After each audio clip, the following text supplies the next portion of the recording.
ਸਤਿ ਸ਼੍ਰੀ ਅਕਾਲ। ਤੁਸੀਂ ਜੁੜੇ ਹੋਏ ਹੋ ਪੰਜਾਬੀ ਰੇਡੀਓ USA ਦੇ ਨਾਲ ਤੇ ਮੈਂ ਹਾਂ ਪ੍ਰਵੀਨ ਸ਼ਰਮਾ ਲੈ ਕੇ ਹਾਜ਼ਰ ਹਾਂ ਪ੍ਰੋਗਰਾਮ ਖਬਰ ਤੇ ਨਜ਼ਰ। ਖਬਰ ਤੇ ਨਜ਼ਰ ਪ੍ਰੋਗਰਾਮ ਦੇ ਵਿੱਚ ਕੀ ਅਹਿਮ ਤੇ ਕਈ ਖਾਸ ਖਬਰਾਂ ਨੂੰ ਲੈ ਕੇ ਜਾਣਕਾਰੀਆਂ ਸਾਂਝੀਆਂ ਕਰਨ ਦੇ ਲਈ ਆਪਣੇ ਨਾਲ ਜੁੜ ਚੁੱਕੇ ਨੇ ਸੀਨੀਅਰ ਪੱਤਰਕਾਰ, ਉੱਘੇ ਲੇਖਕ ਅਤੇ ਸਰਗਰਮ ਸਮਾਜਿਕ ਕਾਰਕੁਨ ਦੀਪਕ ਸ਼ਰਮਾ ਚਨਾਰਥਲ ਜੀ। ਸ਼ਰਮਾ, ਸਤਿ ਸ਼੍ਰੀ ਅਕਾਲ, ਸਵਾਗਤ ਹੈ ਜੀ। ਸਤਿ ਸ਼੍ਰੀ ਅਕਾਲ ਪ੍ਰਵੀਨ ਜੀ, ਸਾਰੇ ਦਰਸ਼ਕਾਂ ਨੂੰ, ਸਰੋਤਿਆਂ ਨੂੰ ਪਿਆਰ ਭਰੀ ਸਤਿ ਸ਼੍ਰੀ ਅਕਾਲ। ਸਤਿ ਸ਼੍ਰੀ ਅਕਾਲ ਜੀ। ਪ੍ਰੋਗਰਾਮ ਦੇ ਵਿੱਚ ਅੱਗੇ ਵਧਣ ਤੋਂ ਪਹਿਲਾਂ ਧੰਨਵਾਦ ਕਰਦੇ ਚਲੇ ਸਪਾਂਸਰਸ ਦਾ, ਜਿਹੜੇ ਜ਼ਰੀਆ ਬਣਦੇ ਨੇ ਇਹਨਾਂ ਪ੍ਰੋਗਰਾਮਾਂ ਨੂੰ ਤੁਹਾਡੇ ਤੱਕ ਪਹੁੰਚਾਉਣ ਦੇ ਲਈ। ਖਾਲਸਾ ਇੰਸ਼ੋਰੈਂਸ ਏਜੰਸੀ ਵਾਲੇ, ਜਿਨ੍ਹਾਂ ਤੋਂ ਤੁਸੀਂ ਹਰ ਤਰੀਕੇ ਦੀ ਇੰਸ਼ੋਰੈਂਸ ਲੈ ਸਕਦੇ ਹੋ। ਇੰਸ਼ੋਰੈਂਸ ਬਾਰੇ ਪਤਾ ਕਰਨ ਦੇ ਲਈ ਇਹਨਾਂ ਦਾ ਨੰਬਰ ਹੈ 468-272-2500। ਇਹ 1992 ਤੋਂ ਲਗਾਤਾਰ ਇੰਸ਼ੋਰੈਂਸ ਬਿਜ਼ਨਸ ਦੇ ਵਿੱਚ ਸ਼ਾਨਦਾਰ ਸੇਵਾਵਾਂ ਦੇ ਰਹੇ ਨੇ ਤੇ ਅਮਰੀਕਾ ਭਰ ਦੇ ਵਿੱਚ ਇੰਸ਼ੋਰੈਂਸ ਕਰਦੇ ਨੇ। ਓਬਾਮਾ ਕੇਅਰ, ਮੈਡੀਕੇਅਰ ਜਾਂ ਫਿਰ ਕਵਰਡ ਕੈਲੀਫੋਰਨੀਆ ਬਾਬਤ ਪਾਲਿਸੀ ਕਰਵਾਉਣ ਦੇ ਲਈ, ਸਲਾਹ ਲੈਣ ਦੇ ਲਈ ਅੱਜ ਹੀ ਕਾਲ ਕਰੋ 468-272-2500 ਤੇ। ਟਰਕੀਅਨ ਇਮੀਗ੍ਰੇਸ਼ਨ ਲਾ ਫਰਮ ਵਾਲੇ, ਜੇ ਟਰਕੀਆਣਾ, ਟੋਨੀ ਟਰਕੀਆਣਾ ਦੇ ਨਾਲ ਤੁਸੀਂ US ਇਮੀਗ੍ਰੇਸ਼ਨ ਬਾਬਤ ਕੋਈ ਵੀ ਸਵਾਲ ਪੁੱਛਣਾ ਤੇ ਇਹਨਾਂ ਦਾ ਨੰਬਰ ਹੈ 415-909-0503। Gurdeep Singh Birdi Clovis, Mandeep Singh, Sandeep Kaur San Jose, Onkar Singh Fresno, Jarnail Singh Seattle, Mandeep Dhillon Yuba City, Lali Singh Grewal Fremont ਤੇ ਪਰਮਜੀਤ ਸਿੰਘ ਦਾਖਾ ਬਰਕਲੇ। ਇਹਨਾਂ ਸਾਰੇ ਹੀ ਸਪਾਂਸਰਸ ਦਾ ਬਹੁਤ ਬਹੁਤ ਧੰਨਵਾਦ। ਤੇ ਜੇਕਰ ਤੁਸੀਂ ਵੀ ਪੰਜਾਬੀ ਰੇਡੀਓ USA ਦੇ ਇਹਨਾਂ ਪ੍ਰੋਗਰਾਮਾਂ ਨੂੰ ਸਪਾਂਸਰ ਕਰਨਾ ਚਾਹੁੰਦੇ ਹੋ ਤਾਂ ਸਟੂਡੀਓ ਦਾ ਨੰਬਰ ਹੈ 468-272-5200। ਅੱਜ ਦਾ ਖਬਰ ਤੇ ਨਜ਼ਰ ਪ੍ਰੋਗਰਾਮ ਸਾਲ 2026 ਦੀ 21 ਜਨਵਰੀ ਦਾ ਪ੍ਰੋਗਰਾਮ ਹੈ ਤੇ ਦਿਨ ਅੱਜ ਬੁੱਧਵਾਰ ਹੈ। ਖਬਰਾਂ ਦੀ ਗੱਲ ਕਰੀਏ ਸ਼ਰਮਾ ਜੀ, ਤੁਸੀਂ ਅਕਸਰ ਜਦੋਂ ਪੰਜਾਬ ਪੁਲਿਸ ਦੀ ਵਧੀਕੀ ਦੇ ਬਾਰੇ ਜਦੋਂ ਕਿਤੇ ਜ਼ਿਕਰ ਕਰਦੇ ਹੋ ਤਾਂ ਜਦੋਂ ਸਰਕਾਰਾਂ ਉਸ ਨੂੰ ਛਹਿ ਦਿੰਦੀਆਂ ਨੇ, ਹੱਲਾਸ਼ੇਰੀ ਦਿੰਦੀਆਂ ਨੇ ਗਲਤ ਕੰਮ ਨੂੰ ਵੀ, ਤਾਂ ਤੁਸੀਂ ਕਹਿੰਦੇ ਹੋ ਕਿ ਪੰਜਾਬ ਨੇ ਇਹ ਦੌਰ ਪਹਿਲਾਂ ਦੇਖਿਆ ਹੋਇਆ, ਪੰਜਾਬ ਨੇ ਸਭ ਕੁਝ ਪਹਿਲਾਂ ਹੰਢਾਇਆ ਹੋਇਆ ਆਪਣੇ ਪਿੰਡੇ ਦੇ ਉੱਤੇ। ਅੱਜ ਉਸੇ ਤਰ੍ਹਾਂ ਦੀ ਇੱਕ ਸੁਰਖੀ ਆਪਣੇ ਮੂਹਰੇ ਫੇਰ ਖੜੀ ਹੈ, ਇੱਕ ਹੈਡਲਾਈਨ ਫੇਰ ਖੜੀ ਹੈ। ਹੈਡਲਾਈਨ ਕਹਿ ਰਹੀ ਹੈ ਕਿ ਗੈਂਗਸਟਰ ਮਾਰੋ, ਨਗਦੀ ਇਨਾਮ ਚੱਕੋ ਪੰਜਾਬ ਦੇ ਵਿੱਚ। ਪਰ ਆਪਾਂ ਨੂੰ ਪਤਾ ਹੈ ਕਿ ਫੋਰਸਸ ਆਪਣੀ ਤਾਕਤ ਦੀ ਦੁਰਵਰਤੋਂ ਕਿਵੇਂ ਕਰਦੀਆਂ ਨੇ। ਪ੍ਰਵੀਨ ਜੀ, ਪੰਜਾਬ ਸਰਕਾਰ ਦੇ ਦਿਸ਼ਾ ਨਿਰਦੇਸ਼ਾਂ ਤੇ DGP ਸਾਹਿਬ ਨੇ ਸਾਹਮਣੇ ਆ ਕੇ ਐਲਾਨ ਕੀਤਾ ਕਿ 72 ਘੰਟੇ ਦਾ ਆਪਰੇਸ਼ਨ ਸ਼ੁਰੂ ਕਰ ਰਹੇ ਹਾਂ ਗੈਂਗਸਟਰਾਂ ਦੇ ਖਿਲਾਫ ਜੀ। ਆਪਾਂ ਕੱਲ ਵੀ ਗੱਲ ਕਰ ਰਹੇ ਸੀ ਕਿ ਇਹ ਇੱਕ ਮਸਲਾ ਹੈ, ਇਹ ਕੋਈ ਟਾਸਕ ਨਹੀਂ ਹੈ, ਕੰਮ ਨਹੀਂ ਹੈ ਕਿ ਹਾਂ ਇੰਨੀ ਦੇਰ ਚ ਡੱਬੇ ਚੱਕ ਕੇ ਟਰੱਕ ਚ ਰੱਖਣੇ ਆ ਤੇ ਲੱਦ ਦੋ। ਇਹ ਕੋਈ ਕਣਕ ਦਾ 1 ਕਿੱਲੇ ਦਾ ਖੇਤ ਨਹੀਂ ਹੈ ਕਿ ਹਾਂ ਮੀਂਹ ਪੈਣ ਵਾਲਾ ਫਟਾਫਟ ਵੱਢ ਕੇ ਹੈ ਨਾ ਤੇ ਕਣਕ ਕੱਢ ਲਓ। ਇਹ ਮਤਲਬ ਏਦਾਂ ਦਾ ਫਾਹਾ ਵੱਢ ਨਹੀਂ ਹੈ। ਜੇ ਤੁਸੀਂ ਕਹਿੰਦੇ ਹੋ ਕਿ ਹਾਂ ਵੀ ਲੱਭ ਕੇ ਮਾਰ ਦੋ, ਬਸ ਗਿਣਤੀ ਦਿਖਾ ਦੋ, ਰਿਕਾਰਡ ਦਿਖਾ ਦੋ, ਇਹਦੇ ਮਤਲਬ ਕੀ ਹੈ? ਪੂਰੇ ਪੰਜਾਬ ਚ ਗੋਲੀਆਂ ਚੱਲ ਰਹੀਆਂ ਪਿਛਲੇ ਮਤਲਬ 72 ਘੰਟਿਆਂ ਦੇ ਹਵਾਲੇ ਨਾਲ 60 ਘੰਟਿਆਂ ਦੇ ਕਰੀਬ ਲਗਭਗ ਹੋਣ ਵਾਲਾ ਹੈ। ਇਹ ਸਾਰੇ ਵਰਤਾਰੇ ਚ 2500 ਤੋਂ ਵੱਧ ਬੰਦਾ ਗ੍ਰਿਫਤਾਰ ਕਰ ਲਿਆ ਜੀ, ਗੈਂਗਸਟਰ ਤੇ ਉਹਨਾਂ ਦੇ ਸਾਥੀ। ਤੇ ਜੇ ਇੰਨੇ ਗੈਂਗਸਟਰ ਗ੍ਰਿਫਤਾਰ ਕਰ ਲਏ ਤੇ ਆ ਕਿੱਥੋਂ ਰਹੇ ਨੇ, ਉੱਗ ਕਿੱਥੋਂ ਰਹੇ ਨੇ? ਇੰਨਾ ਵਰਤਾਰਾ ਹੈ ਕੀ ਆ? ਪਰ ਮੈਂ ਤੇ 2-3 ਪਹਿਲੂਆਂ ਤੇ ਝਾਤ ਮਾਰਨੀ ਚਾਹੁੰਦਾ। ਇੱਕ ਤਾਂ ਹੁਣ ਪੰਜਾਬ ਸਰਕਾਰ ਨੇ ਇਹਦੇ ਵਿੱਚ ਨਗਦ ਇਨਾਮ ਰਾਸ਼ੀ ਪੁਲਿਸ ਵਾਲਿਆਂ ਦੀ ਜੋੜੀ ਆ। ਠੀਕ ਹੈ, ਕਿ ਗੈਂਗਸਟਰਾਂ ਨੂੰ ਫੜਨ ਤੇ ਗੈਂਗਸਟਰਾਂ ਨੂੰ ਹੈ ਨਾ ਉਹਦੇ ਨਾਲ ਤੁਹਾਨੂੰ ਨਗਦ ਇਨਾਮ ਮਿਲੂਗਾ। ਹੁਣ ਫੜਨ ਦਾ ਤਾਂ ਲਿਖਣਾ ਤਾਂ ਫੜਨਾ ਹੀ ਪੈਣਾ ਜੀ।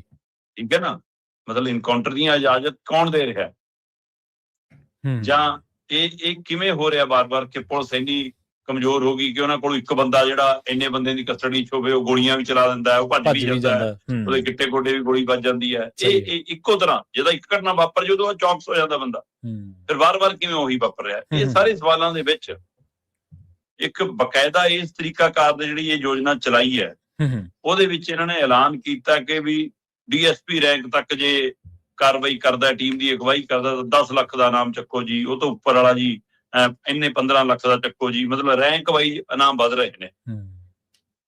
ਤੇ ਜਦੋਂ ਫਿਰ ਉਹਨਾਂ ਨੂੰ ਸਜ਼ਾ ਹੋ ਜੂ ਜੀ, ਫਿਰ ਹੋਰ ਉਹਦੇ ਵਿੱਚ ਇਨਸੈਂਟਿਵ ਸ਼ਾਮਲ ਹੋ ਜੂਗਾ। ਮਤਲਬ ਇਹ ਤਰੀਕਾਕਾਰ ਕਿਹੜਾ ਹੈ ਕਿ ਹਾਂ ਬੰਦੇ ਮਾਰੋ, ਬੰਦੇ ਫੜੋ ਤੇ ਉਹਦੇ ਨਾਲ ਇਨਾਮ ਪਾਓ? ਜੇ ਪੁਲਿਸ ਦੀ ਡਿਊਟੀ ਹੈ ਕਾਨੂੰਨ ਦੀ ਰੱਖਿਆ ਕਰਨੀ, ਪੁਲਿਸ ਦੀ ਜ਼ਿੰਮੇਵਾਰੀ ਹੈ ਕਿ ਕੋਈ ਕਾਨੂੰਨ ਤੋੜਦਾ ਹੈ ਉਸ ਦੇ ਖਿਲਾਫ ਕਾਨੂੰਨੀ ਕਾਰਵਾਈ ਕਰਨਾ ਕਾਨੂੰਨੀ ਤਰੀਕੇ ਨਾਲ, ਤੇ ਫਿਰ ਉਹਨਾਂ ਲਈ ਵਿਸ਼ੇਸ਼ ਐਲਾਨ ਇਹ ਕਾਹਦੇ ਲਈ ਨੇ? ਤੇ ਇਹੀ ਤਾਂ ਪਹਿਲੂ ਹੈ ਜੀ ਕਿ ਬਈ ਖੜਕੋਂ ਦੇ ਸਮੇਂ ਇਹੋ ਜਿਹੇ ਨਾਮ ਰੱਖੇ ਸੀ, ਹੁਣ ਇਹਨਾਂ ਦੀ ਤੁਲਨਾ ਖੜਕੋਂ ਨਾਲ ਨਹੀਂ ਹੋ ਸਕਦੀ ਗੈਂਗਸਟਰਾਂ ਦੀ।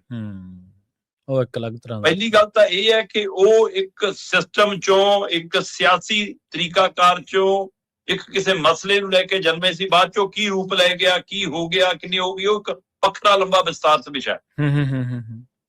ਪਰ ਅੱਜ ਦੇ ਦੌਰ ਦੇ ਵਿੱਚ ਗੈਂਗਸਟਰਾਂ ਦਾ ਮਤਲਬ ਸਿਰਫ ਜੇ ਲੁੱਟਾਂ ਖੋਹਾਂ ਕਰਨੀਆਂ, ਪੈਸਾ ਧੇਲਾ ਖੋਹਣਾ, ਰਿਕਵਰੀ ਕਰਨਾ, ਕਿਸੇ ਤੋਂ ਪੈਸੇ ਲੈ ਕੇ ਉਹਦੇ ਭਾੜੇ ਦੇ ਕੰਮ ਕਰਦੇ, ਦੁਕਾਨਦਾਰਾਂ ਤੇ ਹਮਲਾਵਰੀ ਲੁੱਟ ਲਓ, ਆੜਤੀ ਨੂੰ ਲੁੱਟ ਲਓ, ਇਹ ਤਰੀਕਾਕਾਰ ਹੈ ਨਾ ਵਸੂਲੀ ਕਰਨਾ ਜਾਂ ਫਰੋਤੀ ਮੰਗਣਾ। ਤੇ ਲੋਕ ਇਹ ਤੋਂ ਨਿਜਾਤ ਚਾਹੁੰਦੇ ਨੇ, ਲੋਕ ਇਹ ਤੋਂ ਛੁਟਕਾਰਾ ਚਾਹੁੰਦੇ ਨੇ। ਲੋਕ ਚਾਹੁੰਦੇ ਨੇ ਕਿ ਸਾਡੀ ਨੌਜਵਾਨੀ ਮਤਲਬ ਮੁੱਖ ਧਾਰਾ 'ਚ ਰਹਿ ਕੇ ਆਪਣਾ ਕੰਮ ਕਰੇ। ਪਰ ਕਦੇ ਅਸੀਂ ਇਹ ਸੋਚਣ ਦੀ ਕੋਸ਼ਿਸ਼ ਕੀਤੀ ਕਿ ਗੈਂਗਸਟਰ ਬਣ ਕਿਉਂ ਰਹੇ ਨੇ? ਸਹੀ ਗੱਲ ਹੈ, ਬਿਲਕੁਲ। ਬਣਾ ਕੌਣ ਰਿਹਾ? ਕੀ ਇਹ ਆਰਥਿਕ ਮਜਬੂਰੀ ਉਹਨਾਂ ਨੂੰ ਇਸ ਤਰੀਕਾਕਾਰ ਵੱਲ ਧੱਕ ਰਹੀ ਹੈ? ਕਿ ਦੁਨੀਆ ਦੇ ਵਿੱਚ ਜਿਹੜੀ ਚਮਕਦਾਰ ਜ਼ਿੰਦਗੀ ਦਿਖਾਉਣ ਦਾ ਤਰੀਕਾ ਵੱਧ ਗਿਆ ਹੈ, ਚਾਹੇ ਉਹ ਸਕਰੀਨ ਤੇ ਚਾਹੇ ਹੋਰ ਕਿਸੇ ਫਾਰਮੂਲੇ ਤਹਿਤ, ਉਸ ਨੇ ਉਹਨਾਂ ਨੂੰ ਲਗਜ਼ਰੀ ਜ਼ਿੰਦਗੀ ਦੇ ਲਾਲਚ ਨੇ ਉਹਨੂੰ ਇੱਧਰ ਲਿਆਂਦਾ। ਅਸੀਂ ਲੋਕ ਇਸ ਧੰਦੇ 'ਚ ਲਿਆ ਰਹੇ ਨੇ। ਸਹੀ ਹੈ। ਕਿ ਧਨਾੜ ਲੋਕ ਹੀ ਆਪਣੀ ਹਉਮੈ ਦੇ ਲਈ ਜਾਂ ਆਪਣੇ ਕਿਸੇ ਬਦਲਾਖੋਰੀ ਦੇ ਲਈ ਉਹਨਾਂ ਨੂੰ ਪਹਿਲਾਂ ਇੱਧਰ ਲਿਆਉਂਦੇ ਨੇ ਤੇ ਫਿਰ ਉਹ ਇਸੇ ਰਾਹ ਪੈ ਜਾਂਦੇ ਨੇ। ਕੌਣ ਪੈਦਾ ਕਰ ਰਿਹਾ ਗੈਂਗਸਟਰ? ਸਿਆਸਤ, ਸਰਕਾਰਾਂ, ਤੰਤਰ, ਪੁਲਿਸ, ਆਰਥਿਕਤਾ। ਕਾਰਨ ਕੀ ਨੇ? ਇਹ ਕਦੇ ਬਚਿਆ? ਅੱਜ ਤੱਕ ਇਹਦੇ ਤੇ ਮੰਥਨ ਨਹੀਂ। ਹੁਣ ਤੁਸੀਂ ਜਦੋਂ ਇਨਾਮ ਰੱਖ ਰਹੇ ਹੋ ਕਿ ਗੈਂਗਸਟਰ ਫੜੋ ਕਾਹਦਾ ਗੈਂਗ ਪਾਓ, ਉਹਦੇ ਪਿੱਛੇ ਦੀ ਮਨਸ਼ਾ ਇਹ ਆ, ਤੇ ਫਿਰ ਜਿਹੜੀ ਖਾਕੀ ਨੂੰ 100 ਰੁਪਇਆ ਵੀ ਰਿਸ਼ਵਤ ਚੰਗੀ ਲੱਗਦੀ ਹੈ। ਮੈਂ ਨਹੀਂ ਕਹਿੰਦਾ, ਬਹੁਤ ਚੰਗੇ ਪੁਲਿਸ ਅਫਸਰ ਨੇ ਜਿਨ੍ਹਾਂ ਨੇ ਇਸ ਗੱਲ ਦਾ ਵਿਰੋਧ ਕੀਤਾ ਕਿ ਤਰੀਕਾ ਸਹੀ ਨਹੀਂ ਹੈ। ਹੁਣ ਵੀ ਇਹ ਸਰਕਾਰ 'ਚ ਵੀ ਜਿਹਨੂੰ ਮਤਲਬ ਨਾਕੇ ਤੇ 100 ਰੁਪਇਆ ਲੈਣਾ ਵੀ ਪਾਉਂਦਾ ਤੇ 10 ਲੱਖ ਲਈ ਕਿੱਥੇ ਤੱਕ ਜਾ ਸਕਦਾ ਜਨਾਬ? ਸਹੀ ਹੈ। ਇਸ ਹੱਦ ਤੱਕ ਜਾ ਸਕਦਾ। ਜੇ ਗਿਣਤੀ ਵਧਾ ਕੇ ਹੀ ਪੈਸੇ ਮਿਲਦੇ ਨੇ ਤਾਂ ਕੱਲ ਨੂੰ ਫਿਰ ਤੁਹਾਡੇ ਸਾਡੇ ਕਿਸੇ ਦੇ ਮੁੰਡਿਆਂ ਤੇ ਵੀ ਜਾਊਗੀ ਇਹ ਕਾਰਵਾਈ, ਕਿੱਥੇ ਤੱਕ ਵੀ ਜਾਊਗੀ। ਹਰੇਕ ਮੁੰਡਾ ਨੂੰ ਤਾਂ ਫਿਰ ਗੈਂਗਸਟਰ ਦੀ ਖੂਬਰ। ਏਦਾਂ ਹੀ ਹੁੰਦਾ ਸੀ ਹਰਕੂਵਾਦ ਦੇ ਦੌਰ ਦੌਰਾਨ, ਏਦਾਂ ਹੀ ਹੋਇਆ। ਸਕੂਲੇ ਪੜ੍ਹਨ ਗਿਆ, ਕਾਲਜ ਪੜ੍ਹਨ ਗਿਆ ਜਵਾਕ ਵੀ, ਫਿਰ ਤਾਂ ਮਤਲਬ ਮੁਕਾਬਲੇ 'ਚ ਮਾਰਿਆ ਜਾਂਦਾ ਸੀ। ਫਿਰ ਇਹ ਕਿੱਧਰ ਨੂੰ ਤੱਕ ਰਹੇ ਆ ਅਸੀਂ ਆਪਣੀ ਖਾਕੀ ਨੂੰ? ਮਤਲਬ ਲੋਕ ਥਾਣੇ ਜਾ ਕੇ ਸ਼ਿਕਾਇਤ ਕਰਨ ਤੋਂ ਡਰਦੇ ਆ। ਆਪਣੇ ਨਾਲ ਹੋਈ ਘਟਨਾ, ਆਪਣੇ ਨਾਲ ਇੱਕ ਤਾਂ ਕਿਸੇ ਮਸਲੇ 'ਚ ਫਸੇ ਹੁੰਦੇ ਆ, ਕਿਸੇ ਮੁਸ਼ਕਲ 'ਚ ਫਸੇ ਹੁੰਦੇ, ਸ਼ਿਕਾਇਤ ਲੈ ਕੇ ਥਾਣੇ ਜਾਣ ਦੀ ਹਿੰਮਤ ਨਹੀਂ ਹੁੰਦੀ ਕਿ ਉਲਟਾ ਸਾਨੂੰ ਵੀ ਫਸਾ ਲੈਣਗੇ। ਇਹ ਯਕੀਨ ਨਹੀਂਗਾ ਸਾਡੀ ਪੁਲਿਸ ਤੇ। ਸਹੀ ਹੈ। ਤੇ ਤੁਸੀਂ ਉਹਨੂੰ ਖੁੱਲੀ ਡੋਰ ਦੇ ਰਹੇ ਹੋ, ਤੇ ਖੁੱਲੇ ਹੱਥ ਦੇਣ ਦਾ ਮਤਲਬ ਫਿਰ ਮਤਲਬ ਕਿਹਦੇ ਘਰ ਨੂੰ ਅੱਗ ਲਾਉਣਗੇ, ਲਾਂਬੂ ਕਿੱਥੇ ਲੱਗੂਗਾ ਪੰਜਾਬ। ਜੇ ਗੈਂਗਸਟਰ ਕੀਤਾ ਫਿਰ ਇਹ ਮਸਲੇ ਦਾ ਹੱਲ ਨਹੀਂ। ਪਰ ਕੀ ਸਥਿਤੀ ਇੱਥੋਂ ਤੱਕ ਬਣ ਗਈ ਹੈ ਕਿ ਜਿਹੜੀਆਂ ਪੀੜਤ ਧਿਰਾਂ ਨੇ, ਜਿਹੜੇ ਗੈਂਗਸਟਰਾਂ ਤੋਂ ਪੀੜਤ ਨੇ, ਹੈ ਨਾ, ਉਹਨਾਂ ਨੂੰ ਇਸ ਸਥਿਤੀ ਤੱਕ ਲਿਆਇਆ ਸਾਡਾ ਸਿਸਟਮ, ਸਰਕਾਰਾਂ, ਕਿ ਉਹ ਚਾਹਣਗੇ ਕਿ ਕੋਈ ਗੱਲ ਨਹੀਂ, ਇਸ ਤਰੀਕੇ ਨਾਲ ਮਿਲਦਾ ਤਾਂ ਇਨਸਾਫ ਮਿਲੇ, ਉਹਨਾਂ ਨੂੰ ਇਹੀ ਇਨਸਾਫ ਲੱਗਣ ਲੱਗ ਜਾਊਗਾ। ਇਹ ਸਥਿਤੀ ਪੈਦਾ ਕੀਤੀ ਜਾਂਦੀ ਹੈ ਇੱਥੇ ਤੱਕ ਆਉਣ ਲਈ। ਸਹੀ ਹੈ, ਬਿਲਕੁਲ। ਕਿ ਤਾਂ ਕਿ ਕਾਨੂੰਨ ਤੋਂ ਵੀ ਬਾਹਰ ਹੋ ਕੇ ਸਾਰਾ ਕੁਝ ਹੋਣ ਲੱਗ ਜਾਵੇ ਤੇ ਫਿਰ ਖੁੱਲੀ ਖੇਡੋ। ਪਰ ਕੀ ਇਹ ਫੈਸਲਾ ਪੰਜਾਬ ਸਰਕਾਰ ਦਾ? ਜੀ। ਕੀ ਇਹ 72 ਘੰਟੇ ਵਾਲੀ ਸਕੀਮ ਪੰਜਾਬ ਸਰਕਾਰ ਦੀ ਹੈ ਜਾਂ ਉਹਨਾਂ ਦੇ ਆਕਾਵਾਂ ਦੀ, ਜਾਂ ਉਹਨਾਂ ਦੇ ਵੀ ਆਕਾਵਾਂ ਦੀ? ਕਿਹਦੀ ਹੈ? ਤੁਸੀਂ ਕੇਂਦਰ ਦੀ ਯੋਜਨਾ ਦੇ ਉੱਤੇ ਝਾਤ ਮਾਰ ਕੇ ਦੇਖੋ। ਨਕਸਲੀਆਂ ਨੂੰ ਜੀ 2 ਹਫ਼ਤਿਆਂ 'ਚ ਖਤਮ ਕਰ ਦਾਂਗੇ। ਕੇਜਰੀਵਾਲ 4 ਦਿਨਾਂ 'ਚ ਪੰਜਾਬ ਛੱਡ ਜਾਓ, ਹੈ ਨਾ। ਰਾਜਾ ਬੜਿੰਗ, ਭੂਆ ਫੁੱਫੜ ਤੱਕ ਚੱਕ ਲਾਂਗੇ ਗੈਂਗਸਟਰਾਂ ਦੇ। ਸੁਖਬੀਰ ਸਿੰਘ ਬਾਦਲ, ਜ਼ਮੀਨਾਂ ਤੱਕ ਜ਼ਬਤ ਕਰ ਲਾਂਗੇ, ਇਹਨਾਂ ਦੀਆਂ ਵੀ, ਇਹਨਾਂ ਦੇ ਰਿਸ਼ਤੇਦਾਰਾਂ ਦੀਆਂ ਵੀ। ਇਹ ਸਾਰੇ ਇੱਕੋ ਟੋਨ 'ਚ ਬੋਲ ਰਹੇ ਨੇ। ਕੱਲ ਆਪਾਂ ਜਦੋਂ ਪੰਥਕ ਮਸਲੇ ਦੇ ਵਿੱਚ ਘਿਰੀ ਸਰਕਾਰ ਨਵੀਂ ਯੋਜਨਾ ਲੈ ਕੇ ਆਉਂਦੀ ਹੈ ਕਿ ਰਾਮ ਜੀ ਦੇ ਨਾਮ ਦੇ ਉੱਤੇ, ਉਹਦੇ ਜੀਵਨ ਦੇ ਨਾਮ ਦੇ ਉੱਤੇ ਪ੍ਰੋਗਰਾਮ ਕਰਾਵਾਂ, ਤੇ ਆਪਾਂ ਤਦ ਗੱਲ ਕਰ ਰਹੇ ਸੀ ਕਿ ਉਹ ਯੋਜਨਾ ਦਾ ਨਾਮ ਰੱਖਦੇ ਨੇ ਹਮਾਰੇ ਰਾਮ ਜੀ। ਜੀ ਸਹੀ ਹੈ। ਇਹ ਸਾਡੇ ਰਾਮ ਜੀ ਕਿਉਂ ਨਹੀਂ ਸੀਗਾ ਇਹ ਨਾਮ? ਪਹਿਲਾਂ ਤਾਂ ਇਹੀ ਹੈ। ਤੇ ਦੂਜਾ, ਇਹ ਯੋਜਨਾ ਹੈ ਉਸ ਸਮੇਂ ਲਿਆਉਣ ਦੇ ਪਿੱਛੇ ਵੀ ਕੋਈ, ਪਰ ਆਪਾਂ ਨਾਮ ਤੇ ਜੇ ਜਾਈਏ, ਸਾਡੇ ਰਾਮ ਜੀ ਦੀ ਬਜਾਏ ਹਮਾਰੇ ਰਾਮ ਜੀ ਦਾ ਮਤਲਬ ਇਹ ਤੁਹਾਡਾ ਪੰਜਾਬੀਆਂ ਦਾ ਦਿਮਾਗ, ਪੰਜਾਬ ਸਰਕਾਰ ਦਾ ਦਿਮਾਗ ਨਹੀਂ ਯੋਜਨਾ ਦਾ ਨਾਮ ਰੱਖ ਰਿਹਾ। ਇਹ ਦਿੱਲੀ ਦਾ ਦਿਮਾਗ, RSS ਦਾ ਦਿਮਾਗ ਨਾਮ ਰੱਖ ਰਿਹਾ। ਜੀ ਸਹੀ ਹੈ। ਉਸੇ ਤਰ੍ਹਾਂ ਆਪਰੇਸ਼ਨ ਪ੍ਰਹਾਰ ਕਿੱਥੋਂ ਆਇਆ? ਆਪਰੇਸ਼ਨ ਹਮਲਾ, ਆਪਰੇਸ਼ਨ ਸਫਾਇਆ, ਇਹਦਾ ਨਾਂ ਕਿਉਂ ਨਹੀਂ ਆਇਆ? ਇਹ ਗੈਂਗਸਟਰਾਂ ਦੇ ਖਿਲਾਫ 72 ਘੰਟੇ ਦਾ ਚਲਾਇਆ ਜਾ ਰਿਹਾ ਆਪਰੇਸ਼ਨ ਦਾ ਨਾਂ ਹੈ ਆਪਰੇਸ਼ਨ ਪ੍ਰਹਾਰ। ਇਹ ਸ਼ਬਦ ਕਿੱਥੋਂ ਆਉਂਦਾ? ਸਹੀ ਹੈ। ਪੰਜਾਬੀ ਦਿਮਾਗ ਦਾ ਸ਼ਬਦ ਤਾਂ ਹੈ ਨਹੀਂ। ਇਹ ਫਿਰ ਕੌਣ ਦੇ ਰਿਹਾ? ਅਮਿਤ ਸ਼ਾਹ ਜੀ ਤੋਂ ਆਉਂਦੇ ਨੇ ਕਿ ਕੇਜਰੀਵਾਲ ਜੀ ਤੋਂ ਆਉਂਦੇ ਨੇ, ਜਾਂ ਅਮਿਤ ਸ਼ਾਹ ਤੋਂ ਹੋ ਕੇ ਹੁਣ ਬਾਇਆ ਕੇਜਰੀਵਾਲ ਆਉਣ ਲੱਗ ਪਏ ਹੁਕਮ? ਕੌਣ ਚਲਾ ਰਿਹਾ? ਇਹ ਨਵਾਂ ਸਵਾਲ ਖੜਾ ਜੀ। ਸੋ ਇਸ ਲਈ ਬੀਜੇਪੀ ਤਾਂ ਪਹਿਲਾਂ ਹੀ ਯੋਗੀ ਵਾਲਾ ਬਲਡੋਜ਼ਰ ਕਲਚਰ ਨੂੰ ਲਿਆਉਣ ਨੂੰ ਫਿਰਦੇ, ਤੇ ਉਸੇ ਰਾਹ ਤੇ ਕੇਜਰੀਵਾਲ ਭਗਵੰਤ ਮਾਨ ਹੋਰੀ ਪੈ ਗਏ।